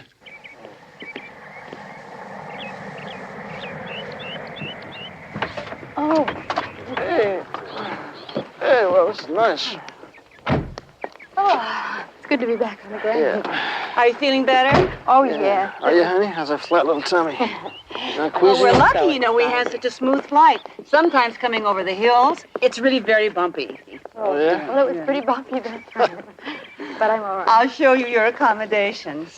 Miss Vaughn, Yes. may I speak to you for just a moment, please? Of course. Please, forgive me. Why don't you folks wait for me inside? We'll do that. Yes, ma'am. I think Alice would top 8.5 on the breathalyzer. She must know the pilot. Only way to fly. Hello. How are you? Radar reports the plane has landed at these coordinates, in this vicinity. That's about a 20-mile area. Well, that sure narrows it down. My pilot and I know it very well. We will find it. He sure takes his time. He's a very busy man. Well, so is Tom. Honey, and if the man is busy, the man is busy. So cool. I'm sorry to have kept you waiting. I'm Dr. Wyness, chief of the medical staff here. Doctor, this is Mr. Dr. Ralston. Wyness, I'm Tom Ralston. It's a pleasure. I hope your accommodations are comfortable. They're fine. This here is Mrs. Ralston. Pleasure. Bernice. My name is Bernice. As I explained, they're interested in getting a very special baby. Well, the best way to select one is with your heart. Well, what do you say, Bernie? You get the pick of the litter. Well, honey, my heart just doesn't see anything I like. They all kind of look like prunes. Huh? What do you say, Doc? Is this it? Well, it takes about 2 weeks for him to fill out and have that beautiful look that we're all so used to. But 2 of our girls are due tonight, or tomorrow. Good. We'll see how well they do. But you must understand, Mrs. Ralston, all newborns look pretty much alike. Well, you must understand, Miss Vaughn. My wife just doesn't want any of these. So we'll wait around for the right little fellow, okay? That's right. What could we do around here? I feel like a burrito, honey. Or are there some sights we could see? What is there to see, Doc? Well, perhaps you'd like to see our beach. It's lovely. Could we, honey? Yeah, you can go walk on the beach. Alice, would you? Yes. Let me show you the way. Please follow me. Thanks, Doc. See you later.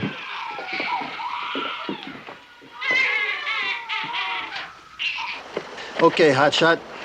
Now that we got rid of the nursey, you want to tell me what all that eyeballing was about between you and the doctor? Yeah, I'll tell you.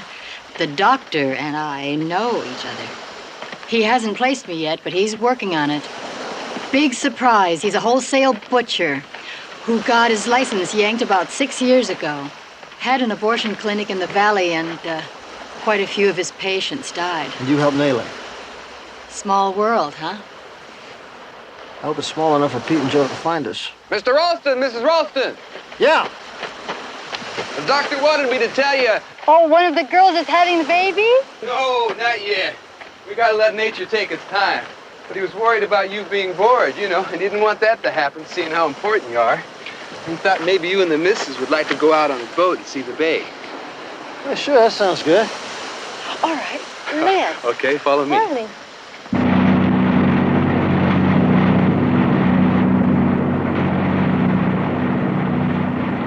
It's beautiful out here, isn't it? Yeah, just like in movies. Ah, the wind, the sky, the spray ruining my hair again. The sharks? What? These waters are full of sharks. Oh, you're kidding. I'm not kidding. He smiles like one. I'm just glad Dr. Frankenstein didn't recognize you. Maybe I'm not that memorable. I'd be very embarrassed to have you think that, Sergeant Anderson. You're most memorable. Even after these many years, 6, isn't it? 6 very long years. But that's unpleasant reminiscence. Unfortunately, you've intruded into my exile, prosperous, but sometimes lonely exile. Now, I'd appreciate it if you'd turn around. Now, turn around. Walk.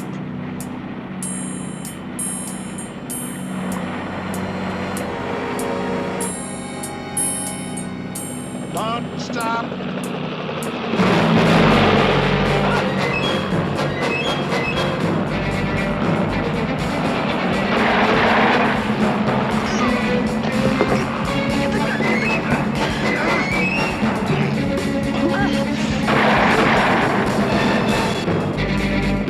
Go right at him. Drop down as quick as you can and go right at him, man.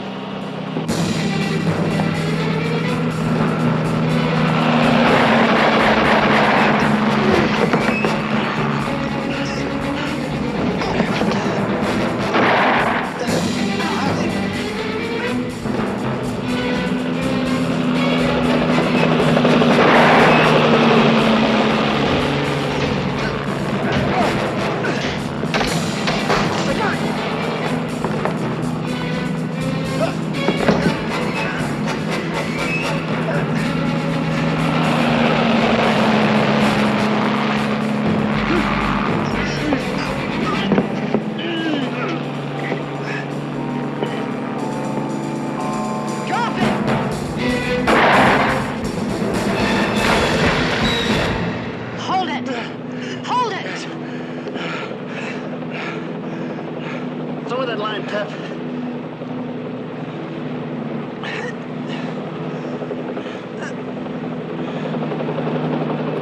Uno se cayó al agua. Looks all right now.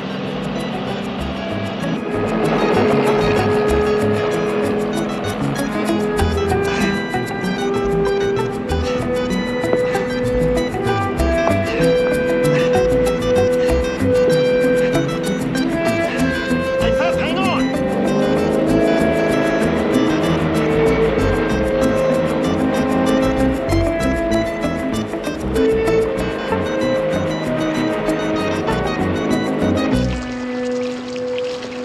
Should be kind of pretty here.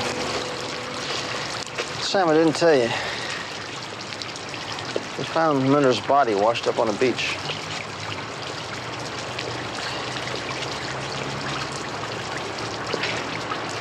Listen, I know it's no consolation to you, but we got an airtight case against the rest of these guys. For sure. Bill, you and Pepper, at least it'll happen that much less. Let's hope so. Thanks. It's a hell of a problem. How are you feeling? Okay. Have you made a decision yet? No. He made it for me. He kicked for the first time today.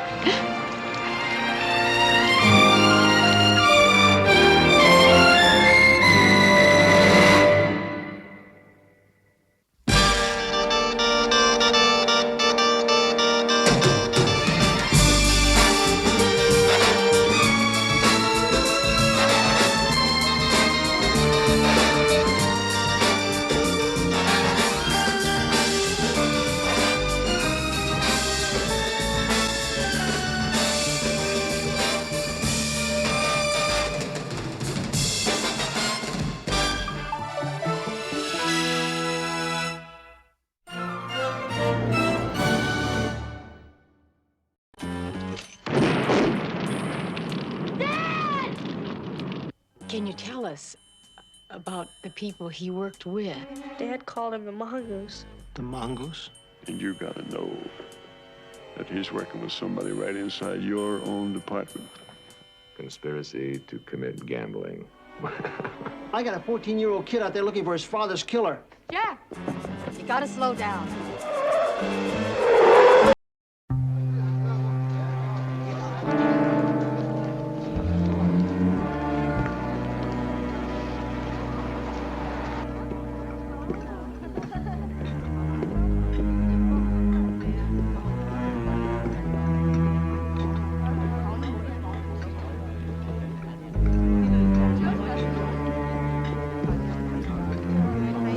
Hey, Lee. Bill. See, been a little while, huh? It's good of you to come. Sure. You come without asking what it is I want. You are good friends. Chin? Yet go Chashuman. You know, Lee, I think Crowley would use any excuse to come in here for your pork fried noodles. That's what I ordered. Oh, I think he's part Chinese.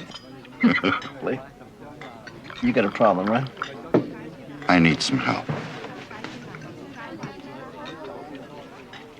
My grandson. He's 17. Been gone 3 months now. 3 months? Well, why did you wait till now to call us? Because it's a family problem. But after 3 long months, I call you now. His mother, she's very sick, and I'm worried. You've not heard a word from him for 3 months, right? No. What's his name, Lee? Harriam Kwan.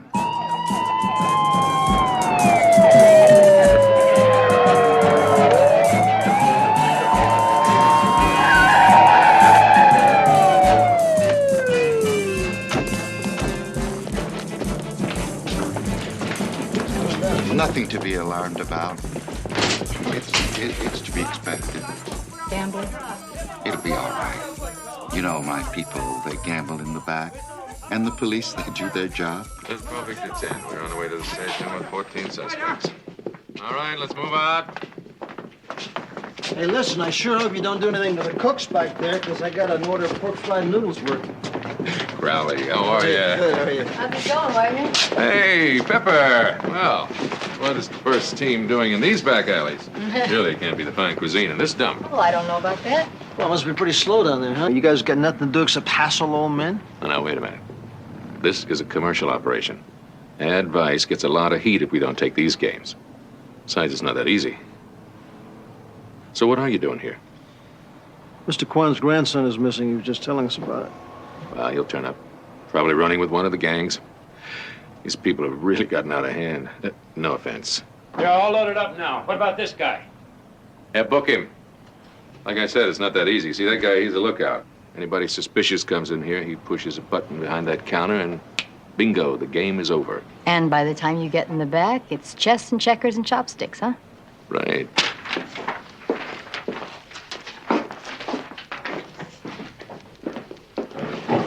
Councilman.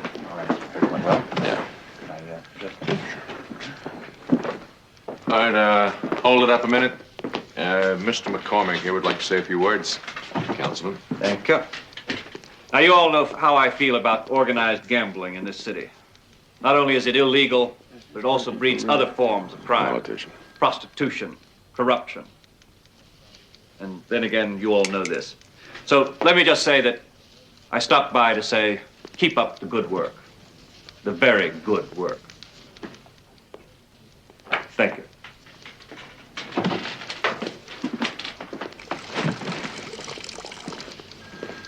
Your lieutenant explained to me about how you took the lookout. I'd call that good old police technique, Sarge. McCormick, why don't you can all that crud you dished out in there and save it till next year when you run for re-election? Did you have any problems? Fine. You sure you got him? The tickets? I got them. Now, hot dog, about our bet. I'll tell you what. I'll give you the Rams at 3. I got the Rams, but with 7. 7? The spread is 3. What are you trying to do, hustle me?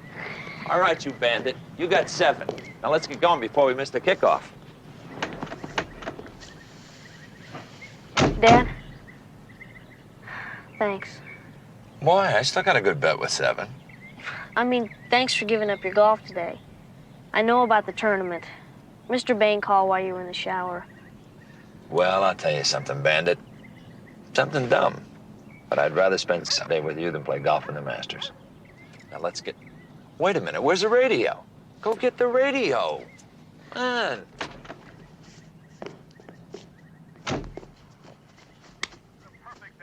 All the excitement of the big game. An afternoon that was made to order in a huge sellout crowd. You know, fans, both teams come in today with winning streaks, and the survivor will take that giant stride toward the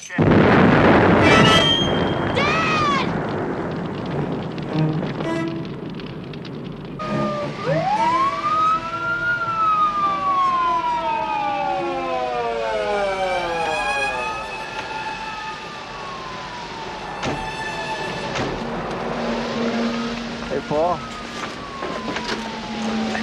Glad communication got a hold of you two.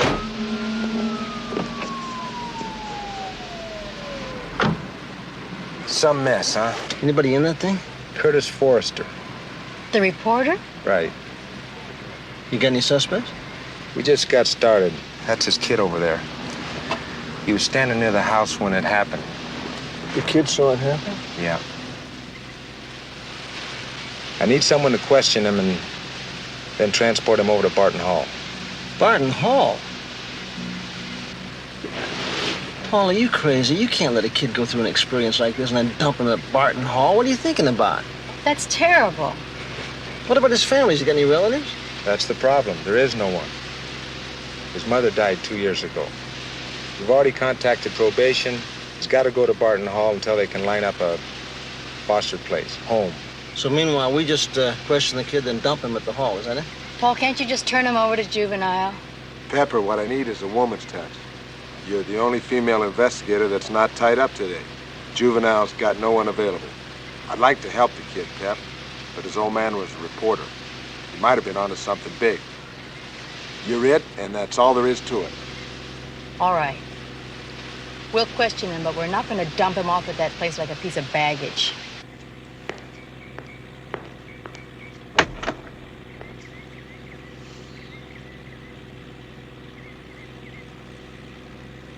Want to talk?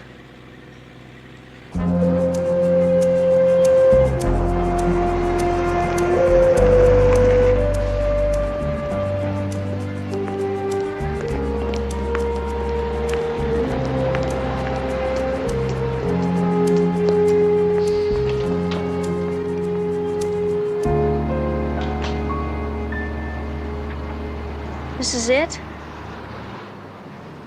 Yes, it is.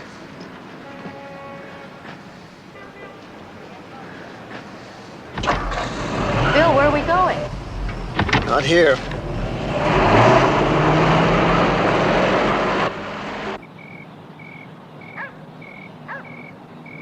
Probation while he's here. I mean, the boy's been through hell. It could be weeks before he's able to open up to anybody. You know, it's just going to take a while for him to face what's happened. You should take this in and talk to him. The department is going to come down in the middle of your back for hiding him here, and you forget it's not our case. It's homicides. How quickly you forget. Go in and talk to him. Here.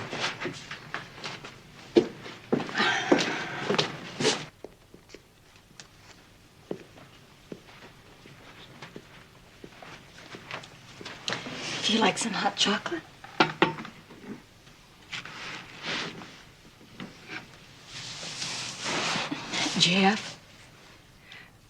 Jeff, we need your help to find out whoever is responsible for your father's death. We know how terrible you feel and how much he meant to you, but we need your help. Jeff?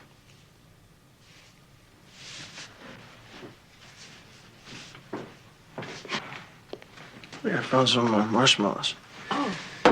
Want one? Yeah, I like to watch them melt. What about you, Jeff?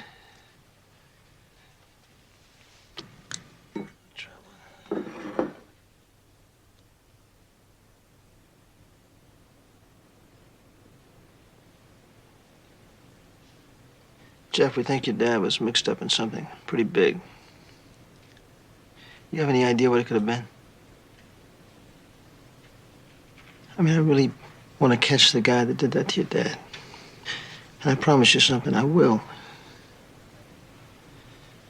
But I can't do it by myself. We need your help, Jeff. Will you help us? I'll help you. I want to help you. Son, do you know what your dad was working on? What kind of a story? No. He didn't talk about it much. He used to talk with Mom, but...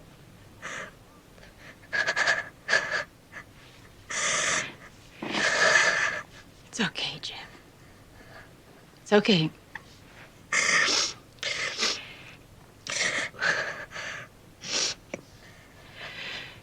Can you tell us about the people he worked with?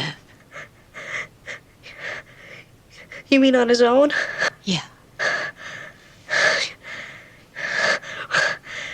He had an informant. He used to talk with him on the telephone. They used to meet all the time. Do you know his name, where he lived, anything like that? No. Dad called him the Mongoose. The Mongoose?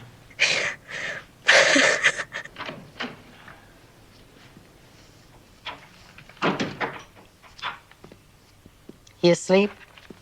Yeah. Nice kid. He's a good kid, isn't he? Did you ever turn the heat on in this place? You cold? Yeah, I'm always cold. I'll get you some hot coffee.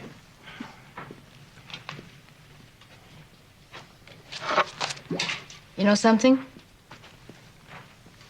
What?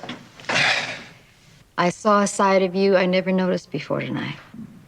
Oh, like what? Like I make cold coffee? No, that you'd make a good father. Yeah? Yeah. Jeff got a lot of strength from you.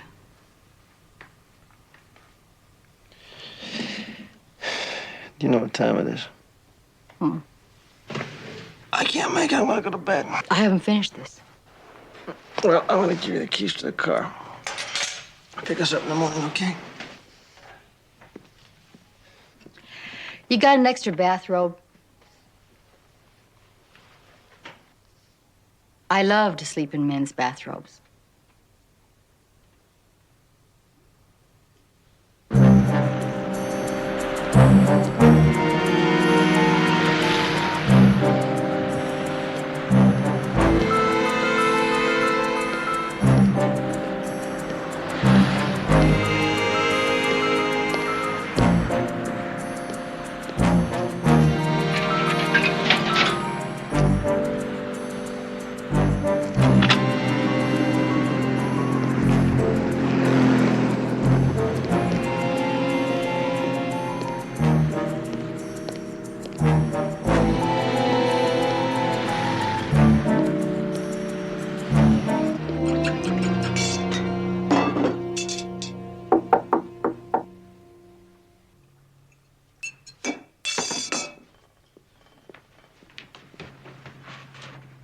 Yes?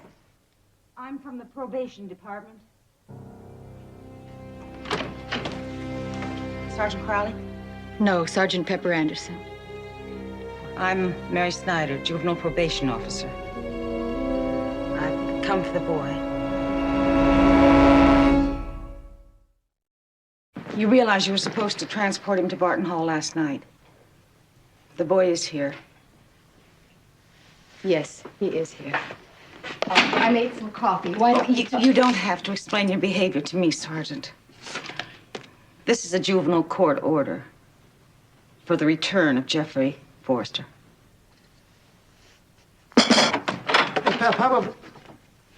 Bill, this is Mary Snyder. I'm with probation. I've explained to your friend why I'm here. The boy's asleep. Would you please wake him?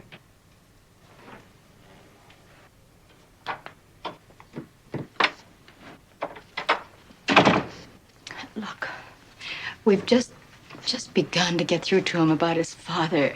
If you would try to understand. I'm afraid I do. You see, I have to make a complete report about all this.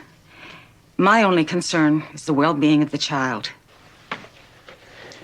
This Miss Snyder and that Jeff's going to try to find you a really good temporary home. But things are going to work out, okay? Let me tell you something. I give you my word. We're going to catch him. Sergeant Crowley,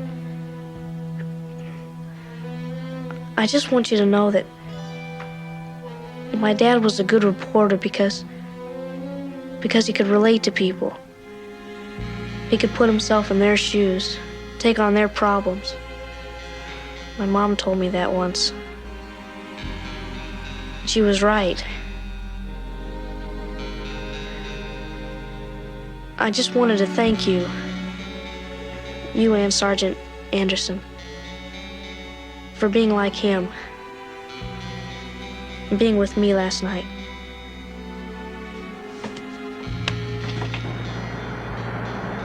Where is Jeff? I called everywhere.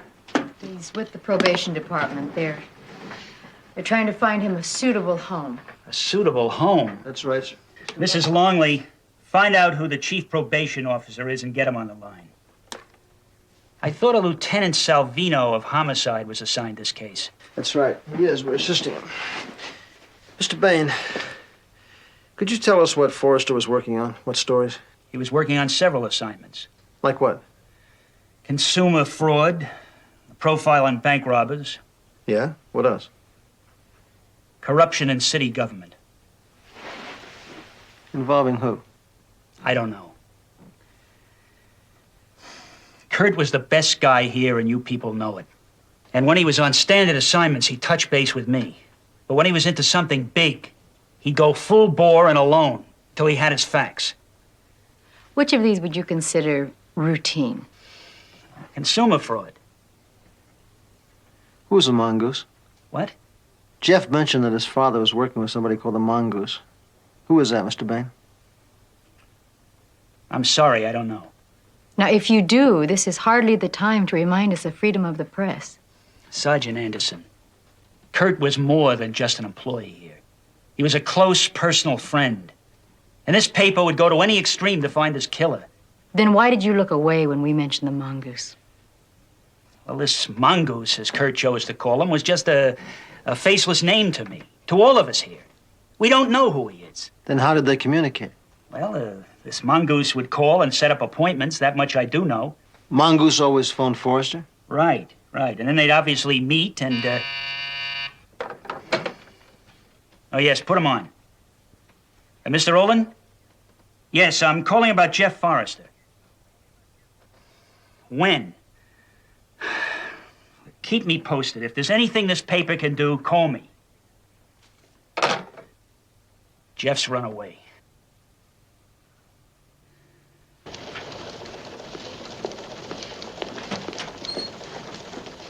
Crowley, what in the hell are you up to? Oh, I'm just screwing around here, Captain, tightening up the pencil sharpener. Don't get cute with me. That boy, you took him to your apartment, didn't you, instead of Barton Hall? You and your partner. Which partner? I'm kind of heavy on I partners. said don't get cute. Yeah, well, Captain, let me tell you something. Now, what I do in my off-duty hours is my business. You got no right to even question about my personal when life. you violate the rules and subject the department to outside criticism and interfere with an important investigation, I've got every right. Now, Crowley, I'm telling you, you take those files back to homicide, give them to Salvino, and you get out of this. And stay out of Chinatown. You could have lost up that raid, too.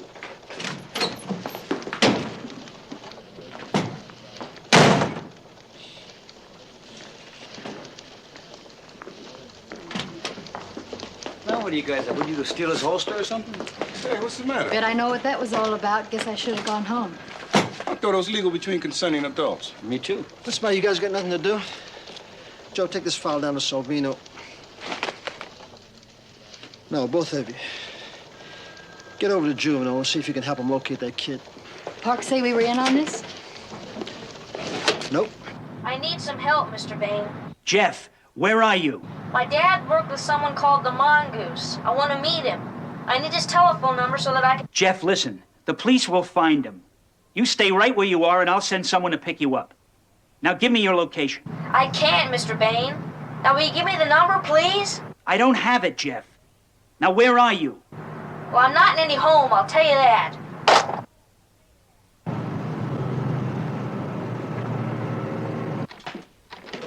All right, Morris, how about it? Look, Bill, like I told you before, you don't give me the court order, I cannot give you the tolls. Now, I'm sorry, but that's company Morris, policy. like I told you before, Pepper is with the judge right now. She'll be here any minute. I'm sorry. Sorry, hell, I got a 14-year-old kid out there looking for his father's killer. I want Forrester's tolls, Morris, and I want them now. Bill, please, sit down, relax, huh? You talk about your red tape.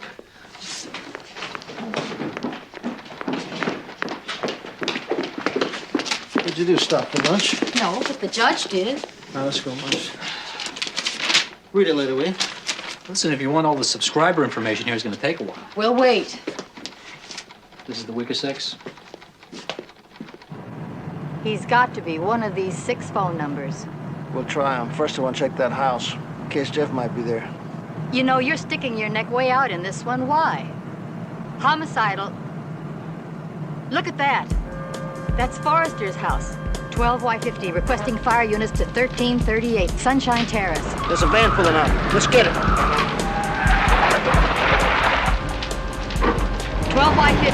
12Y50, requesting a clear frequency. We're in pursuit of a possible arson suspect from 1338 Sunshine Terrace. You got that? Roger. Take it a little easy, huh, Bill?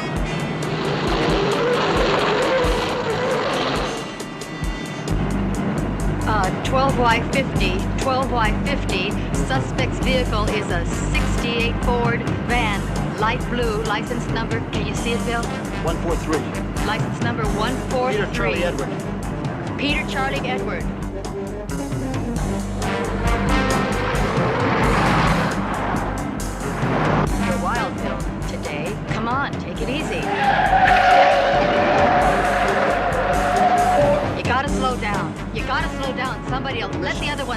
lose him.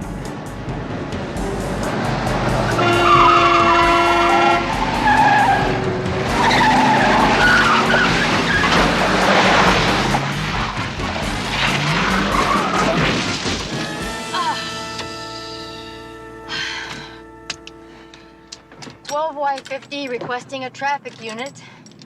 We had a little accident. Crowley was driving, of course. We're at the end of Sunshine Terrace in a ravine. Would you believe it? Suspect last seen heading westbound on Trent. You gotta change your driving habits. Get out of the car.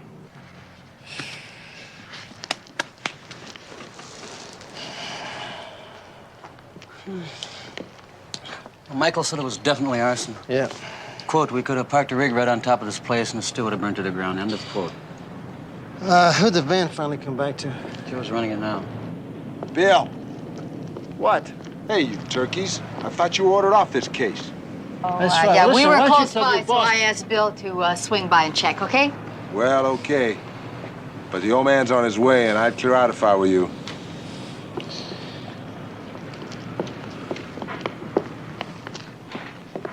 Hey, Bill. That van was stolen out of Las Vegas.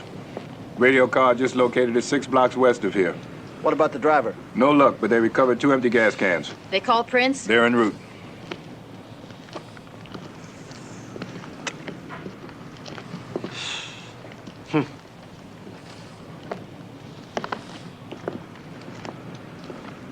What else can happen to this kid?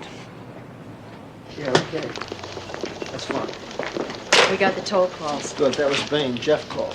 Where is he? He doesn't know. The kid's out there looking for the mongoose. So let's start making his calls.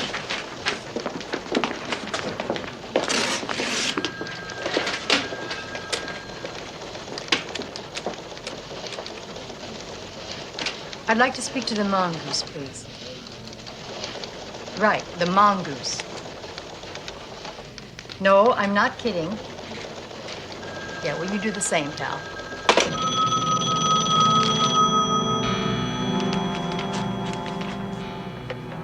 Yeah. Mongoose? Who's this?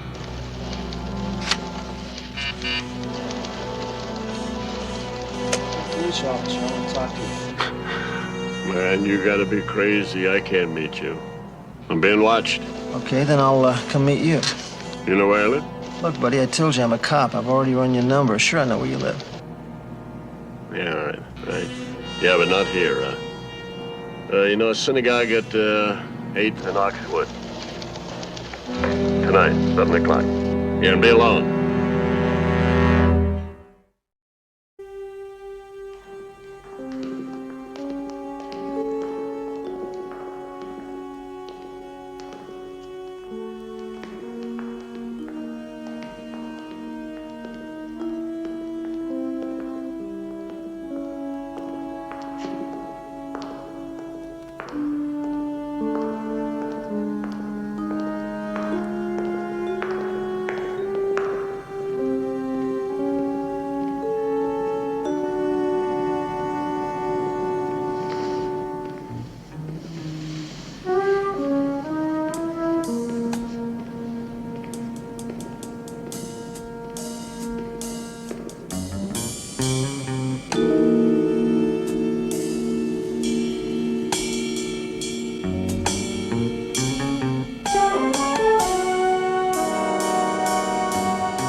You, Jerome?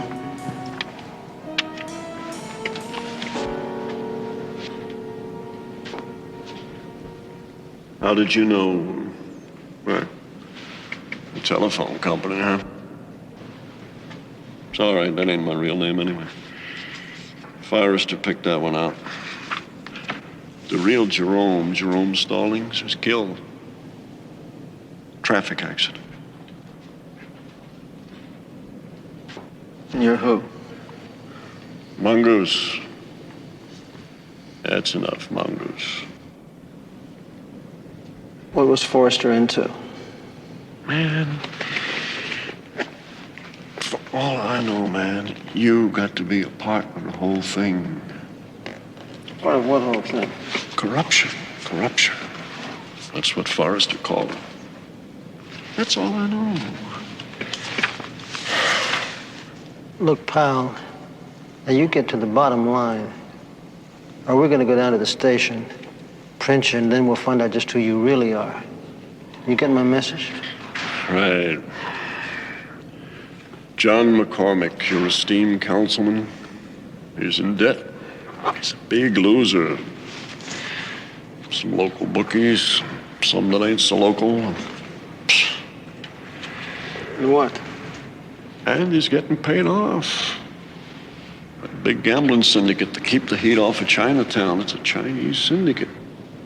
And you gotta know that he's working with somebody right inside your own department.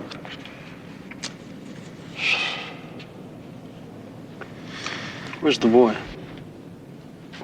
I don't know. I never met him. Why?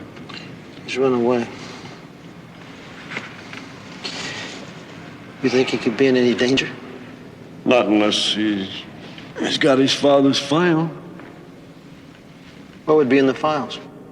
Well, I was able to get a hold of the Councilman McCormick's markers. Now, just by themselves, that wouldn't look too pretty in front of a grand jury, right?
There he is. You want to tell him first about his grandson? Yeah.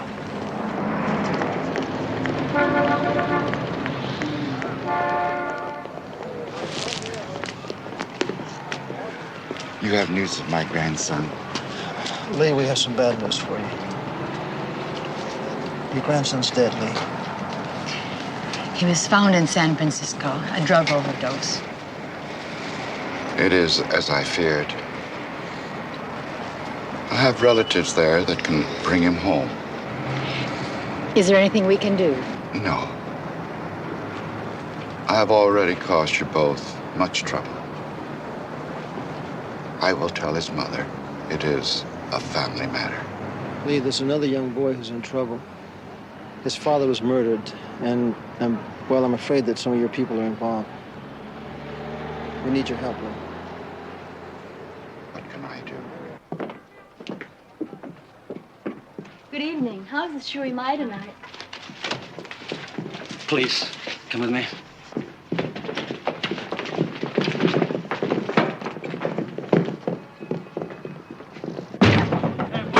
You're all under arrest. Everybody freeze. Get your hands above the table. Steve, come in and tell him, will you?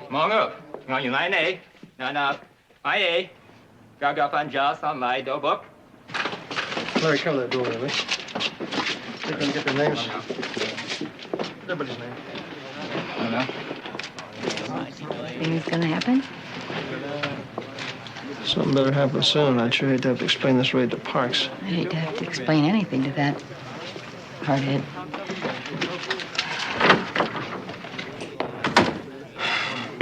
Jamal. Looks like somebody's making a move. You're in charge of this? That's right. Let's go outside. You've made a grave mistake. Oh, yeah? How do you figure that? This is not the night we agreed for a raid. Uh-huh. Well, I tell you, I'm taking all these people in, and that includes the money. You people must be new to Vice. Why don't we talk? My name is Fong. Being new, you should not get what the others get. Yet. Well, what do you think we should get? $500 a week for all. 500? For everybody? Does that sound fair to you? Hmm. Why don't you show Mr. Fong what you got in your purse? Mr. Fong, we'd like your help with a little matter we're investigating.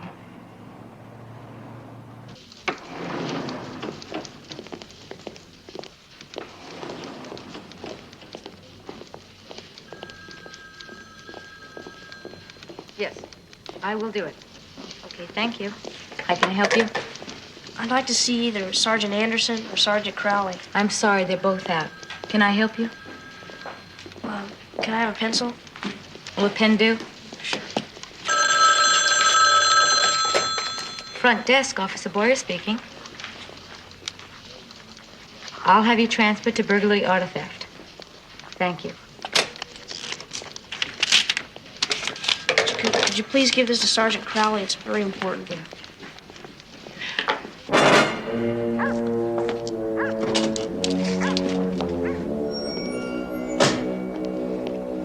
Okay, let's go. I got places to go and people to see. You should learn to better schedule your time. Or when we hurry, we are more prone to mistakes. You're a regular fortune cookie, you know that? Well, hey, you guys. For a minute, I thought you were a couple of 211 artists. What are you doing here? We were about to ask you the same thing. Meeting a snitch. What's in the sack, Jack? Lychee nuts. A friend I know likes them, and What a whip. You like lychee nuts?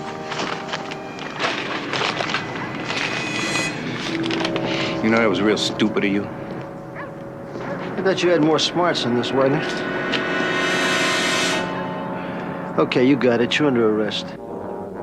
Crowley, I have read every manual there is on interrogation. You're wasting your time. Book me. What's criminal conspiracy doing on this anyway? I mean, where's internal affairs, huh? Oh, I get it. Conspiracy to commit gambling.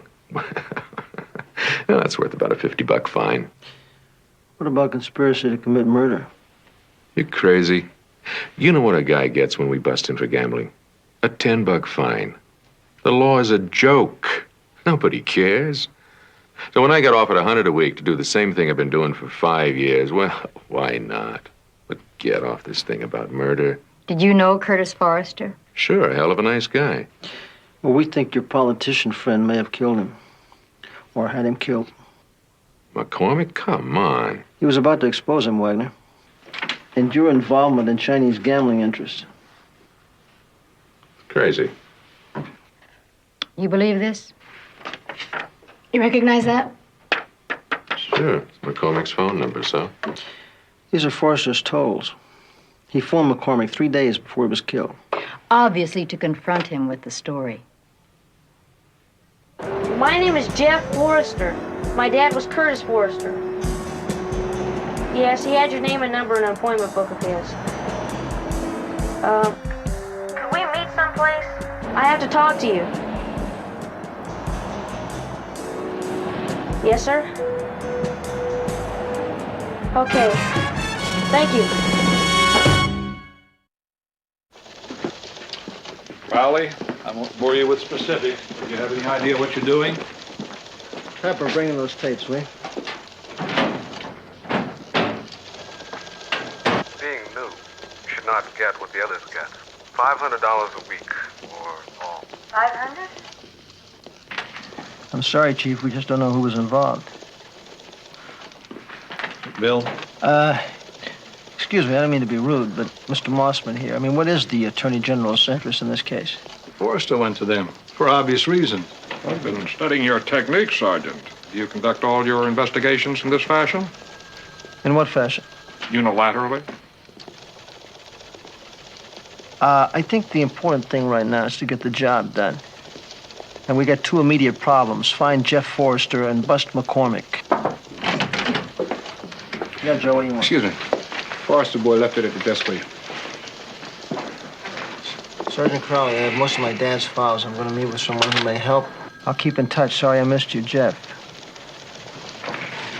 Joe, you and Pete get a team together. Check every hotel in the downtown area. What kept you? Long was late.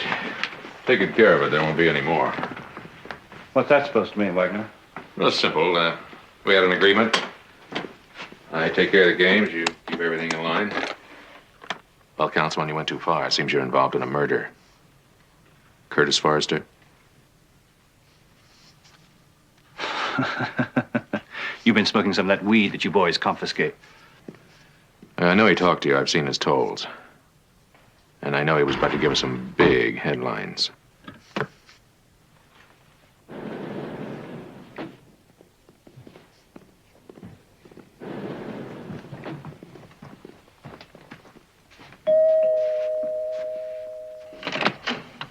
Mr. McCormick, Mm-hmm. I have a warrant to search your residence. Well, that's it. Yeah, now let's see what the lie detector says about Councilman McCormick. Hey, Rob. So, what do you think? Our councilman is being very cooperative. Oh, I avoided any area that could jeopardize your gambling conspiracy. Notice that. Thanks. What about Forrester's murder? Oh, he's clean, Pepper. They never met. Forrester did phone to set up an appointment. McCormick thought it was about a story on his good record in fighting crime. But McCormick and Forrester never met. That's right. Okay, thanks, Rob. Yeah, thanks. Listen, call Bain's office. See if you can come up with any more background on Forrester's assignments. What about robbery, homicide? You want me to call them? Pepper, just call Bain's office, okay?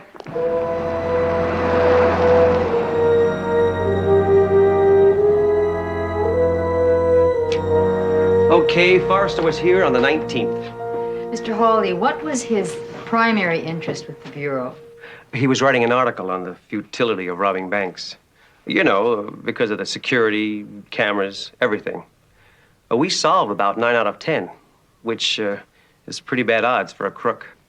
And he also looked through the outstanding suspect files. That's suspects that are photographed during actual robberies have been identified, but haven't been arrested yet. Do you have that file in this office? Oh, yes, we do. Could I see it? Oh, certainly.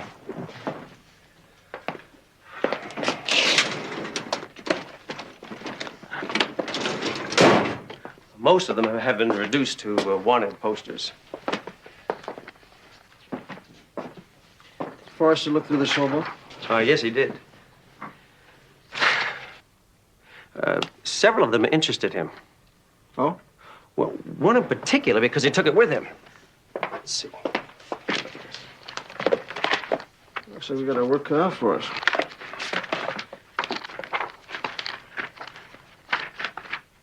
Yeah, he took a copy of that with him.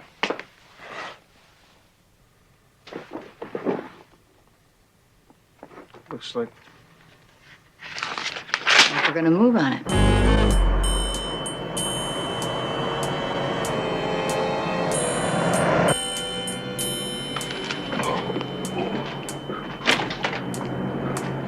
Phil, the manager thinks the boy is staying here. Room 109, paid for 3 nights in advance. Where's Pete? Upstairs checking. Anything about the mongoose? We just left there. He's gone. Robbery homicide's going to stake it. Stake, you got a hint? Yeah, look what I found in the kids' room. Looks like he's got a meeting with the mongoose tonight at 8. Where? Doesn't say. I think I know where. Yeah?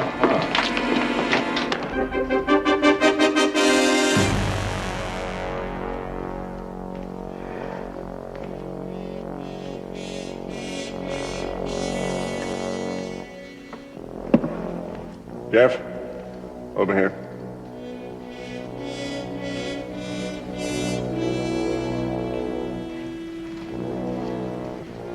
Son, you wanted to talk. You worked with my father. I thought you might be able to tell me what he was working on. Sure.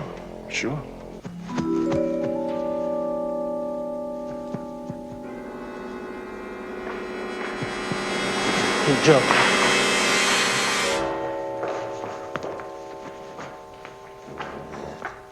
Pep, take that aisle.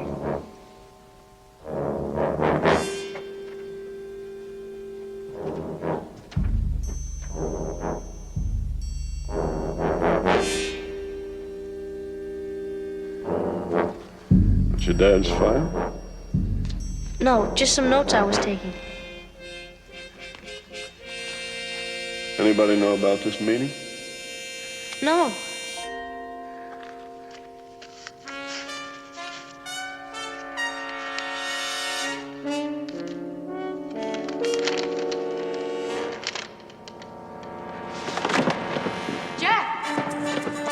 Wait, hold it right there, first.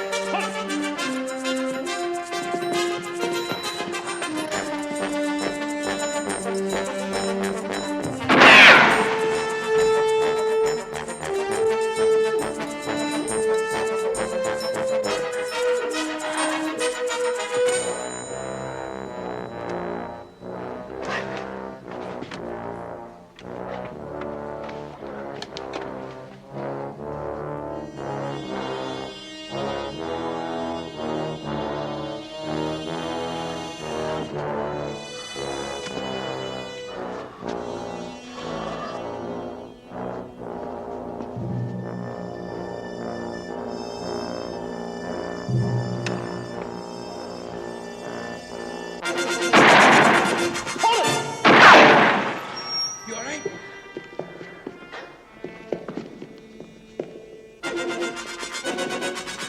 Hold it! Hold it!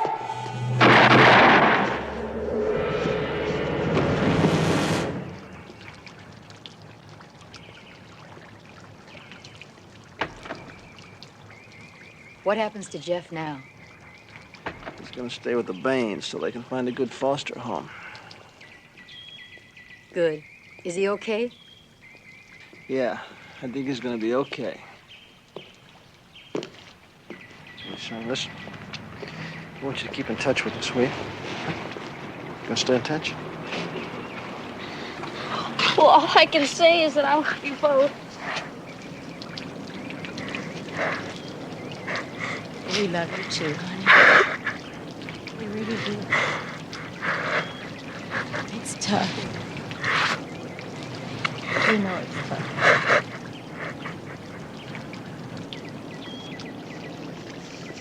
Hey, Jeff, listen, what do you say I got this Sunday off. Why don't I come by and pick you up? Spend the day together, okay? Pepper? Oh, well, I don't know about Pepper. Yeah, okay, with Pepper. Okay, you gonna tell me? It's very simple. First you fry your sausages, then you add your peppers, your mushrooms, your garlic, That's your parmesan. not what I mean. Smell this. Huh? You're Terrific. evading the issue. You broke every rule in the book. I felt sorry for the kid, just like you did. No, there's more to it than that. Come on, why? Well, you want the story of my life? You already know that. You never talk about when you were a little boy. You never talk about when you were a little girl. I never was a little girl.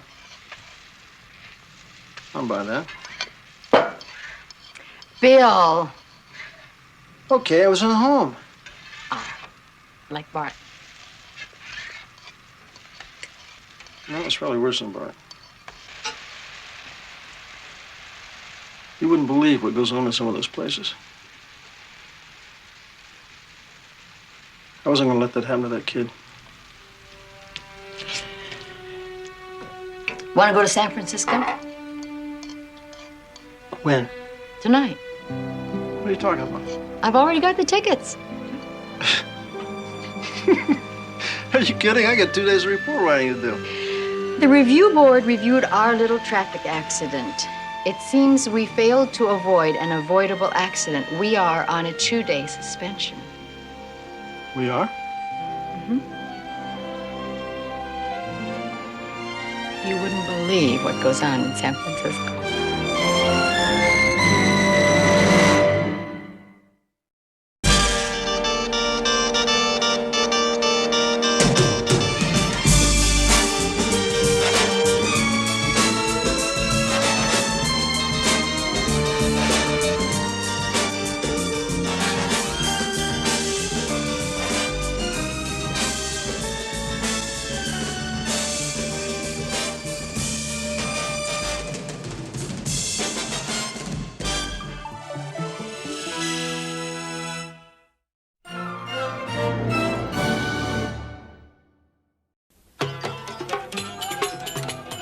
remarkable man.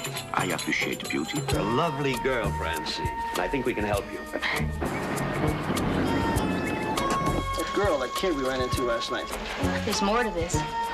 We used to call it white slavery. You have an opportunity that a few girls ever get, and I'm not going to let you spoil it. Go!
Give me the police.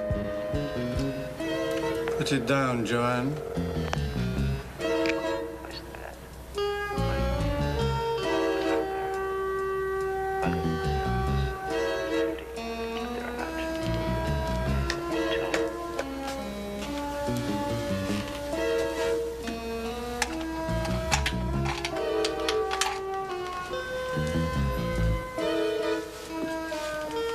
Let's talk. There's nothing for you to worry about. Please. Anyway, we must have been sitting in the car for, I don't know, something like 6 or 7 hours. Nothing. I figured we were going to set a new record for stakeouts. Well, you'd have to go a long way to beat Larry Miller. You know he sat out for 15 hours, him and his partner? Yeah, well, anyway, Steve Wanton going ape, see? So suddenly he gets this little glint in his eye. Now, we both had CC units because they just started issuing them to us. I think I know what's coming. It ain't a long one, is it? Well, let me finish the story, all right? Okay. Well, anyway, so he gets this glint in his eye. Well, he suddenly turns to me and he says, give me your radio. I say, why? He says, because I'm a sergeant and you're a lousy investigator. That's why. So I gave him my radio. So I said, okay. Well, I swear to you, this is true. He takes the radio, gets out of the car, walks over to a mailbox. He drops the radio in the mailbox. Without a word, he comes back, sits down in the car, and just sits there. Well, about 2 minutes go by, nobody said a word. Suddenly, this little old lady walks down the street. She sticks a letter in the mailbox. And the voice from down inside says, I purely do thank you, ma'am. I'm sorry. I heard this before. Well, what did the lady do? She said, you're welcome, and walked off. What would you say to a mailbox? Pepper, you'd make a great straight man. Straight person? Straight person. All right. It's your turn, Joe. No. I've told all my stories. Oh, no, I don't want any more stories. I'm talking about Vinny's. It's your turn to buy. It's Pepper's turn. No, I'm sorry, guys. Pepper's got a hot date. Really? Who? Me. Terrific. You mean my driving, of course. No, to be free for an evening. Oh. There wasn't anything free about that $30 dinner. It was Dutch, remember? Well, that's Lib. Yeah. Men's. What's happening up there? Whatever, let's not get involved. That looks like Milt. That is Milt Taylor. Come on, folks. Hey, Milt. Keep her moving. Keep her moving. What's happening here, officer? Didn't you hear me, sir? There's nothing here to concern you folks, and we don't need onlookers. Well, I'm not really an onlooker. I'm Sir, I don't officer. care who you are. You have to move it, sir. Hey, Milt. It's okay. Hi, Pepper. Bill. Hey, Milt, how are you? What's happening here? A young kid, maybe 15. He turned on the gas. Dead? Yeah. You know, I'll bet over the years there have been a dozen suicides in that old flea trap. Most of them kids under 20.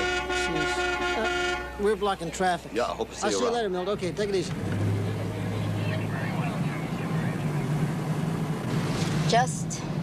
Just routine.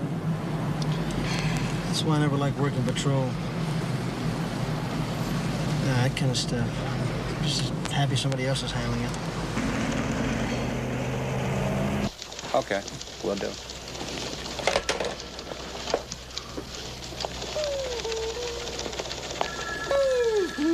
What is this, gonna be something new? Well, you like Hawaiian music, don't you? Yeah, I like Hawaiian music. Well, then tell me exactly how many do you want? How many, what do I want?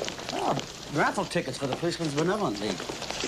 2 weeks in Hawaii for you and Harriet? Uh-huh. Think about that, Joseph. $20 and you got yourself a sure thing. Got myself a sure thing. Absolutely. Tell me something. How do you propose to do that? Well, I happen to have a little pull in the proper places. Why don't we just leave it at that? Bill and Pep take any? Pep took 5. Bill still got his hand in his pocket, but you know that'll be coming out soon. You know, Harriet would really appreciate, basking on the beach, sipping Mai Tais. You're not trying to bribe me now, are you? Think about it, will you? All alone, no telephones away from here? In Hawaii? 2 weeks in Hawaii. Basking in the sun. That's right. I'm gonna put our life in your hands. You got a deal. K-L-E-M-E-N, right? I-N. M-I-N. Okay, got it. Yeah, we'll be waiting right here for him. Okay, Captain. We'll see you then. Right. What was that about? That kid we ran into last night. The suicide. It wasn't a suicide? Oh, all the evidence says it was. They got prints on it. Joanne Clement, Dayton, Ohio. Turned 16 last month. The runaway. Sounds commonplace. But it isn't. The folks just flew in. They're in Barnes' office now. He's sending them down here, then he wants to talk to us. There's more to this. Yeah. We used to call it white slavery.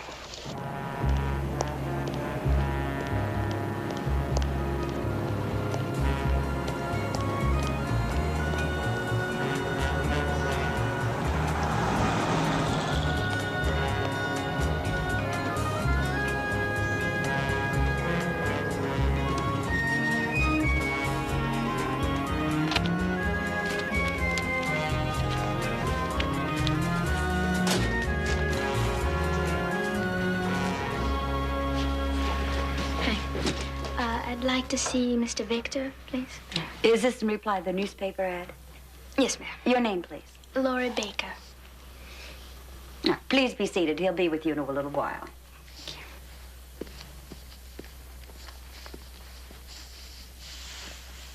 Are you involved with anyone? Well, he doesn't own me. We've only been together for a couple of months. What does he do, Francine? He's a musician, Primal Scream. Huh? That's the group he's with. He plays the guitar. Oh. Have you had any other involvements? Yeah, there was a bass player, and then there was this bus driver. Now, you're a lovely girl, Francine. And I think we can help you. But we're going to need some pictures.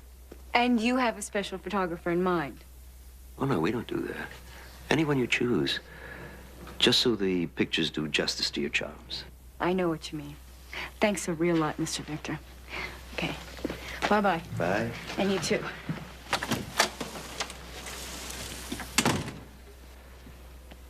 Well, what do you think? I think not. She's too experienced for my purposes. Yeah. Well, she looks good, going on 18. I can use her in local films. Maybe loops. That's your concern. I merely want quickly to get a replacement for Miss Clement. She was our only child. Until a year ago, she'd never been away from home overnight. Not one night. We did everything we could to find her. Private detectives, Everything, you know. Yes. Mr. Clement, I'm afraid we do know. And she never tried to contact you? Not until the other day when we got the letter. And she... Well, for the first time in years, she seemed so happy. That's why we couldn't believe that she'd do what they say she did. Joanne always wanted to be an actress, a dancer, something like that. We tried to talk her out of it. We told her it's a 1 in a million chance. We didn't want her to get hurt, but she was pretty stubborn. Just exactly what was in the letter?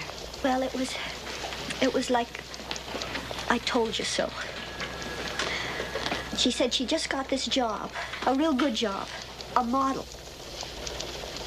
And she said she was going to travel all over the world. I mean, she seemed so happy. No. Slowly, Miss Baker. Turn a little more slowly, please. Huh? Lovely. You're very lovely. Now, do your parents know you came here? Oh, sure. Now, be honest with me, Laurie. Well, I know it'll be okay with them. I hope so. Because you're a minor. And if we do get you assignments, your parents will have to give their approval. My parents aren't here in town. Oh? Where are they? My mother's in Mississippi. And you ran away. I left. It was better that way. When did you get here? About 6 weeks ago.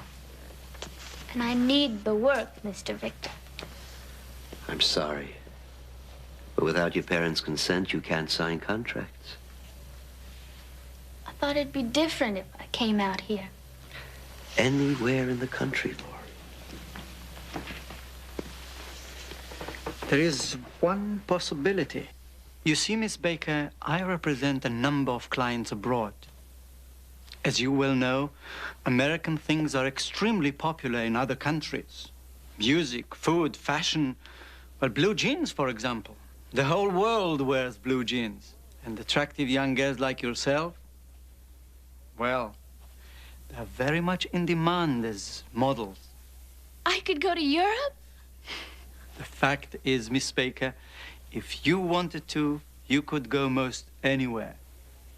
The ones they ship out, most of those kids, 15, 16. And they're all runaways. So there won't be any parents around to make waves. That seems to be the idea. And they wind up in the Mideast. A small sheikdom named Ramat. Yeah, but Captain, you know, a little country like that, now that couldn't account for all the white slave traffic. It's got to be a clearinghouse, don't you think? Right. From there, they ship them to hell and gone. Charming. Come on, come on. Where you want to eat? Getting less and less hungry by the minute. Well, then let's try the copper kettle. They serve small portions. The way we got it figured, Victor handles the legitimate end of the operation here. And this Hattar? Jamal Hattar? Yeah. He's in charge of the slavery operations, right? No, he works at it. I didn't say he ran it. We think the real boss is a guy by the name of Salim Daoud, a visiting college professor at State University. He came over here about 3 months ago, and right after he arrived, we began to hear the rumors. Daoud. We don't know too much about him, except that he's single and well-traveled, and understand he's quite a ladies' man. You know, Sergeant, I get the feeling that he'd really go for you. Harriet, what do you mean we can't go to Hawaii? Pete said winning the raffle's a sure thing. The kids, well, they buy a couple extra tickets, half fare, and take them with us. Or we can leave them with your mother and make a second honeymoon out of it. I don't know, sweetheart. I'll leave that part up to you. Of course, Bill will give me the time off. Look, I've got at least 2 weeks coming to me after the Brandon case alone. Bill, Harriet wants to know. Tell her, yes, I'll do anything to get rid of you for a while. And give her my love. He's real reluctant about it. But he says he'll try to get along without me. And he sends you a kiss. One of his famous freebies. I'll see you later.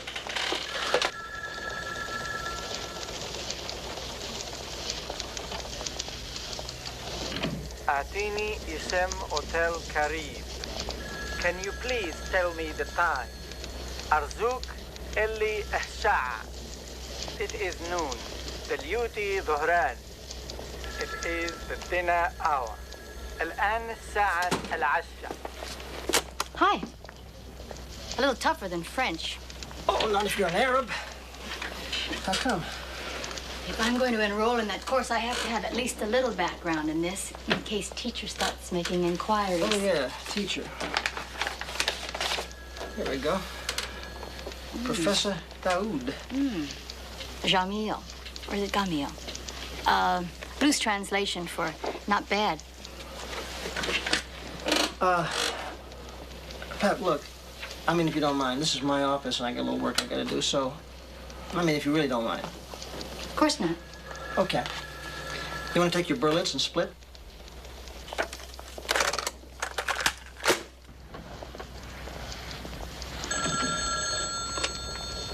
Yeah, Crowley. Yeah, we're on to it. I know this pressure. We're always under pressure, aren't we? Uh-huh. Daoud, right. Pepper will be meeting with him at exactly this time tomorrow afternoon. Public opinion thus confined the women to the house, leading to the establishment of the harem system or enforced the seclusion. This absence of women from normal activity on the streets is characteristic of many Arabic towns until this day. This gradual disappearance of women from public festivities and even from worship has given rise to a widespread Western view that Arabic women are consigned to an inferior position. But it is very important for us to know that in the earliest days of Arab culture, their status was completely different. They were not closely veiled, not much more secluded than their European sisters. In fact, many of them were very well educated and accomplished. I think it is very important to see that the Western concept of Arabic oppression of their women comes from the growth of some later, even modern, usages. In truth, the Arabs, in their deepest traditions, have been perhaps among the most chivalrous people in the world. I'm looking forward at our next meeting. Thank you.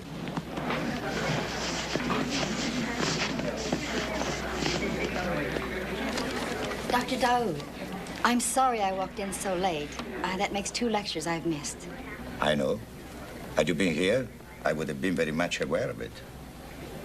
Thank you. As I was when you arrived. Well, thank you again. And now you wonder how you can make up the work. Yes, if I can. Mrs. Anderson. Miss. Forgive me.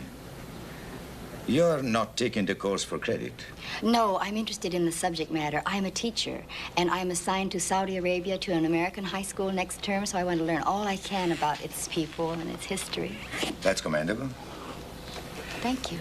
You see, our first class is a get-acquainted session. So the students and I might come to know one another. Oh. But we can easily make that up. If you'll come for dinner with me tonight. Well, Miss Anderson, as one Mideast scholar to another, I would be most honored if you'd say yes. Yes. Well, I'll tell you, I wouldn't have to pretend with her. She's got to be 19 if she's a day. Yeah, way over the hill, right? Huh. Hey, look at this. A little young, don't you think? For people with normal taste, yeah. Yes, Helen. Miss Baker's here. Send her in, please. Mr. Victor, Mr. Tar, my landlady said you called. Yes, and it's very nice that you're so prompt. Now tell me, do you know of a place named Hartley's? No. Well, they sell very elegant clothing. Oh, you mean I'm going to model for them? No, I already explained that that would be impossible, but You are going there tomorrow morning, and they're going to help you select a very nice wardrobe at our expense, of course. I don't understand. We want you to look your best for the trip. The trip? My associates were very impressed with the photographs we sent them. So you are going to fly to London. And after that, You really mean this? you will leave in a few days. We will take care of the passport, reservations, all the details. Of course, you'll be very well chaperoned all the way, and here's a little something in advance.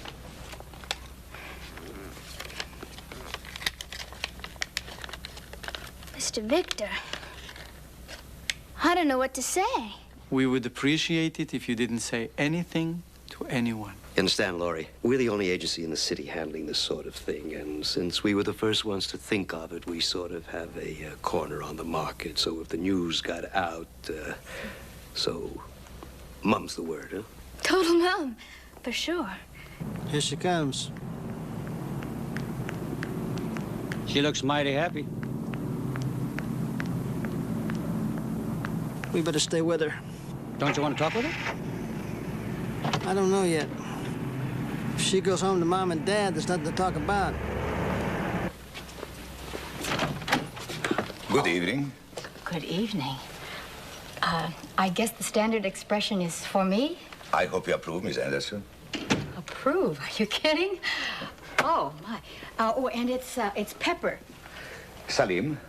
Salim. Yes.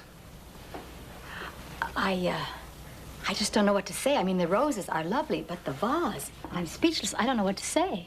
It is from my small collection. It's priceless. No, it's your delight that is priceless. You're not your run-of-the-mill professor. Most teachers I know, the only collection they have is, thank you, a collection of unpaid bills. Well, I'm more fortunate. Family wealth, Yes, oil, among other things. like. The enjoyment of life. Shall we? Oh, definitely.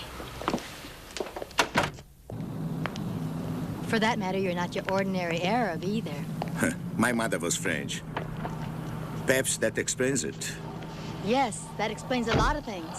No, I'm very Arab. And I'm ready to share it with you. Sounds nice.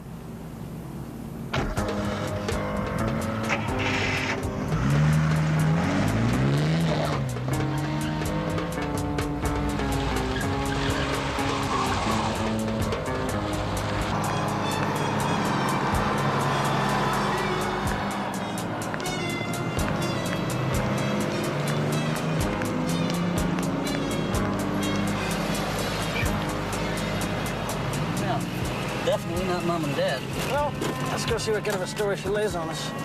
Go around the back in case she tries to rabbit. Oh, miss? I'm with the police department. I want to make it have a word.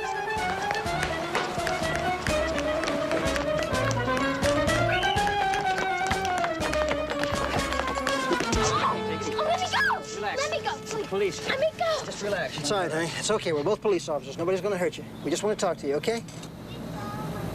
You're going to send me back, aren't you? Send you back where? To my mother and that guy, What's your name, honey? Laurie Baker. But you know that. How old are you, Laurie? About 14? 15. And I'm not going back. Yeah, well, we'll talk about that later. Right now, we're more interested in some people you've been meeting with here. I had couscous once, in San Francisco. Not the way I make it. There are dozens of variations. Mine is indisputably the best. Can I have the recipe? Only if you'll join in my toast. May I? Of course. Very poor timing. You'll excuse me? Certainly.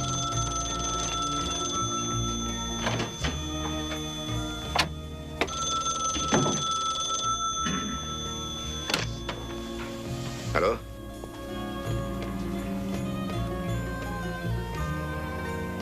Yes, sir. I understand we have someone working on it. I would say within a few days. It's very likely. Does Hattar know the client is on the way? I'm sure Attar is aware of it. If they suspected anything, they would have taken action by now. Of course, the last I heard, the flight was on schedule.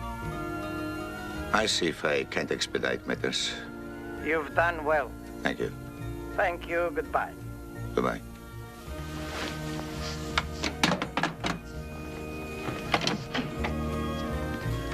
Again, my apologies.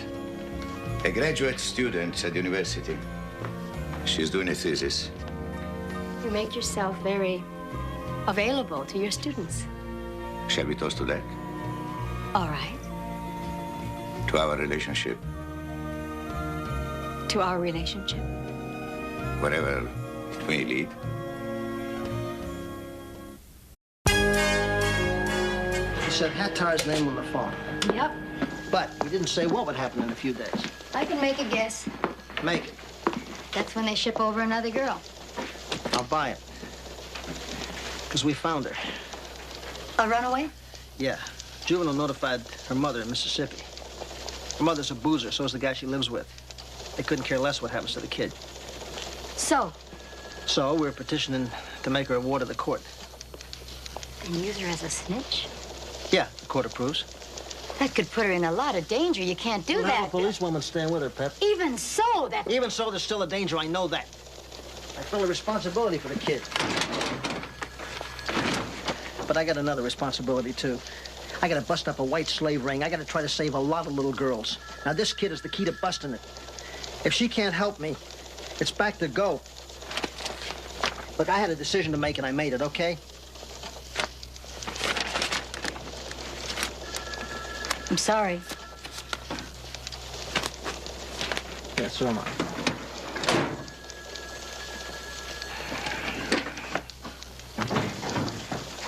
Okay, so what else did you pick up last night? Anything? What I told you. What about Daoud? Did he, Yeah, he's very charming. Yeah, but I mean, did he, I was wired, remember? If he had, you'd have known. He's a perfect gentleman. Is it alone? Yes, sir. Mr. Victor? Oh, here you are. I've been looking for you. I even tried reaching you at home. I was arranging for the girl's passport. Oh, well, another young lady came in here, and I thought she might be all right, and if you wanted to Don't see her, bother. Mr. Victor, our partnership has been a very rewarding one. Has been? My people want me to work out of another city. Why? We've hardly scratched the surface here. We have reason to believe that the local police are becoming suspicious. But we still have 2 days before we put Laurie Baker on the plane. Then you will receive your full commission, and she'll be the last one. well, we're set. But we got some stringent guidelines. Well, looks like I'm gonna be doing some babysitting. That's one, round the clock. 2, no jeopardy. I mean, if that little girl so much as stumps her toe, my butt's gonna be up in front of the bench. Well, I think I've come up with something very interesting. I never thought I'd be saying something nice about the telephone company, but now you are, right? Well, I just got to give credit where credit is due. You know that telephone call Pepper was listening in on? Where do you suppose that one came from? Pete, don't milk it. Just give it to me, will you? A little country in the Middle East called Ramat. Did you tell Pepper? It's too late. She already split. Hey! Hey, Bill. Pepper, listen, I apologize. I'm sorry. Hey, buddy. As long as it was business. What was business? What? Sit down, Bill. You're missing something fantastic. You like this, buddy? What is that? That's couscous. Strictly vegetarian. Couscous. Mm-hmm. That's Arabian, isn't it? Mm-hmm. There are a lot of variations, but one thing is for sure. Mine is the best. Definitely. Oh. Is this a recipe you picked up someplace? Yeah. From a terrific friend.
think she's pretty good. Yeah, at best. That's all? What you are seeing is a corruption. I know that sounds pompous, but it is the truth. This sort of dancing used to be deeply rooted in religion.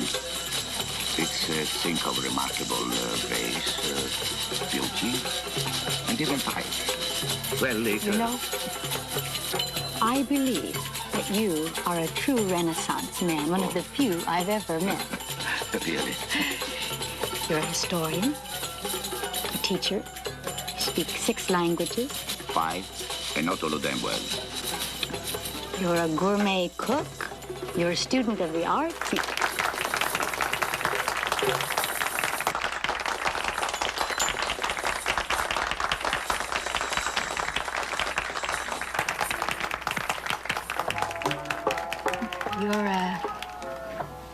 You're a remarkable man. I appreciate beauty. It seems so. You are the proof.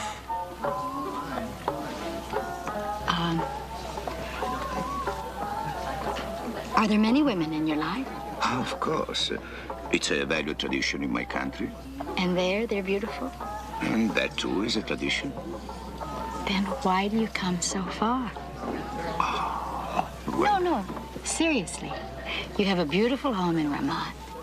Servants, everything a man could want, including, I imagine, your choice of women. Why would you come to the United States to take a job that probably doesn't pay for your plane ticket? well, I have other interests. Involving women? Beautiful women? Since I've come to this country, Pepper, I have found only one woman in whom I have any interest at all.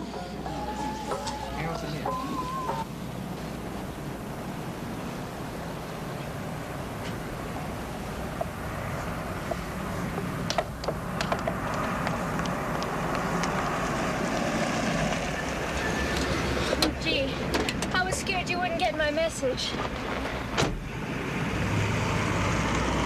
Mr. Hattar came over today. Oh, what do you want? I am supposed to leave day after tomorrow, 2 o'clock in the afternoon. Look at this. They did a nice job with that. Oh, it says I'm 18. Yeah, I noticed. The clothes they picked for me for the trip, they make me look even older. What about that ticket? It's non-stop to London. Yeah, well, they'll probably have somebody there to smuggle you the rest of the way. Did Hattar say he'd be at the airport? He's gonna drive me there.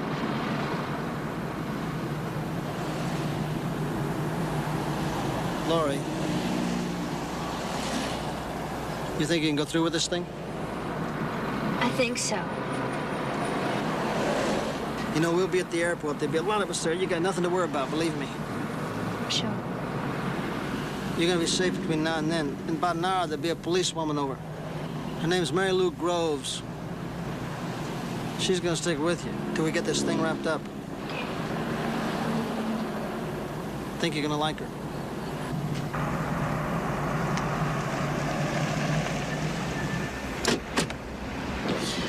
See you at the airport.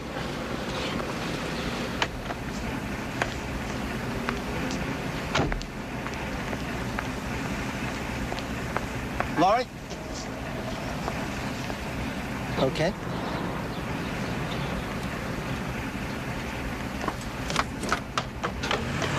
About those raffle tickets now. What do you want? Well, you know how those raffle tickets are. Later, Pete. Well, you know, if you don't come out of your Come on, pocket, Pete, later. your hand We're is busy gonna be right now, the okay? deductible and everything. Yeah. Pep?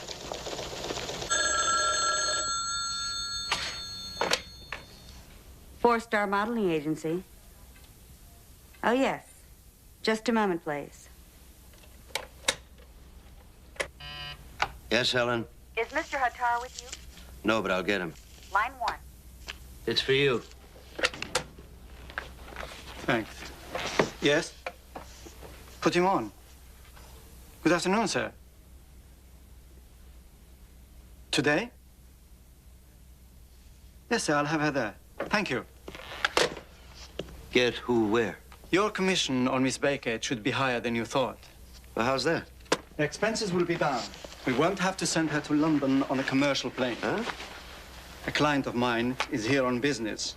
He's starting back to Ramat this afternoon in a private plane.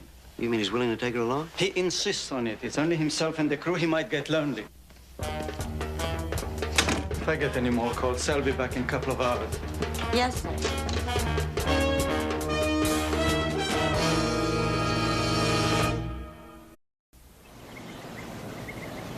Chow relief's not here yet, Laurie. Hungry? Sort of. All right, I'll go out and get us a couple of hamburgers and fries. Be back in 10, 15 minutes. Wait a second. I owe some money. It's on the police department. We've got a fantastic budget.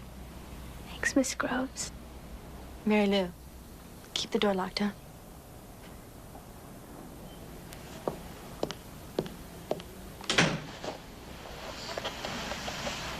Arab dominance of the Mediterranean world of the Middle Ages imposed a great cautionary influence on the art of terror. This stemmed from the Islamic injunction against the graven image and the deep belief that the creation of beauty comes only from God. Excuse me, Doctor. Yes. There's a phone call for you. They said it was an emergency. Ladies and gentlemen, excuse me, and relax for a few moments.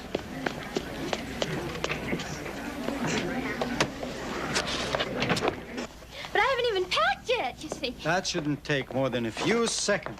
I have to change my clothes. I mean, I can't go like this. Look, why don't you come back and say 15 minutes, and by that time I'll be We already... don't have 15 minutes, Laurie. You have an opportunity that a few girls ever get, and I'm not going to let you spoil it. It's for your sake. So, we are leaving now. Dawood. Yes, I know where. I am deeply grateful.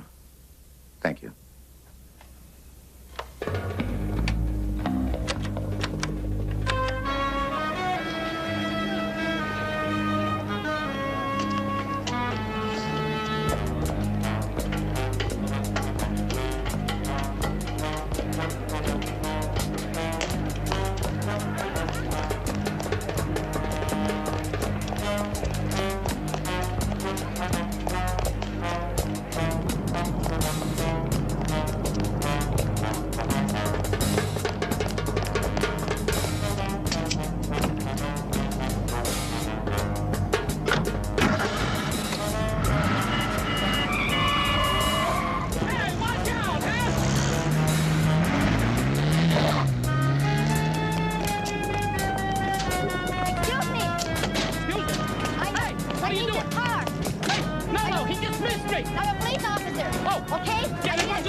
Beautiful, isn't it?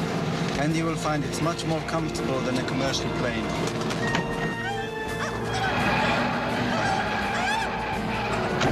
Stop! I don't want to. Stop it. We have a commitment and you will fulfill it. You will board that plane and you will behave yourself from this moment on. Do you understand?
Are you all right? There's an ambulance on the way. Bill, I can't believe he's one of them. He's not. How do you suppose we got here? He's the one who called us. You see, Pepper, we are a small country, and we are trying very hard to progress as rapidly as our wealth has grown. Very simply, we want the world's respect. And if it became known that some of our people were engaged in...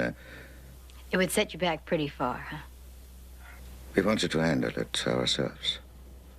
I was not to contact any police agency here until it became absolutely necessary. And so they set you up as a professor. I am a professor, not a policeman. It took me more than 1 month before I could place our receptionist in Victor's office. Well, professor or policeman, you've saved an awful lot of young girls. Oh, the girl, how is she? Fine. She'll be placed in a foster home soon. She's not going home then? No. I am. As soon as I leave here, if I can clear up the matter of entering your country with a gun illegally. I think you've more than cleared yourself. I hope so. Pepper, Yes. I hope one day you'll be my guest in my home.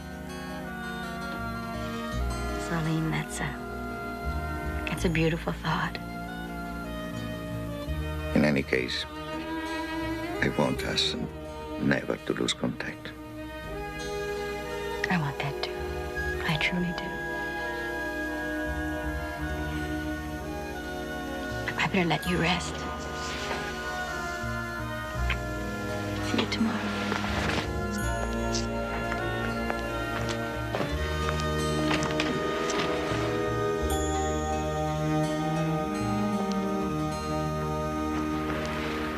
What's been happening here? You won the raffle. Huh? I was supposed to be the lucky one. And you got it all, Bill. Oh, my... 2 weeks in Hawaii, huh? And I put my life in your hands? Huh. Oh, Yeah. What are you talking about? I didn't buy any raffle tickets. yes, but Pep bought 5 and she put 1 in your name. And you won. Is that true? Why would you do that? Because, well, for good luck. I love you. What else? Didn't want to make me look cheap, huh? Bill, you're not cheap. You're very thrifty. They're just frugal. Yeah. Joe! Frugal. You're frugal. Anyway, there you go. 2 weeks in Maui. 2 weeks in Maui? Yeah. You and a friend. Anyone you want to take. How about you, friend? Sure. I'd love it. Yeah, thank you. You promised not to say anything to Pete and Joe. I'll let you have the ticket for half price.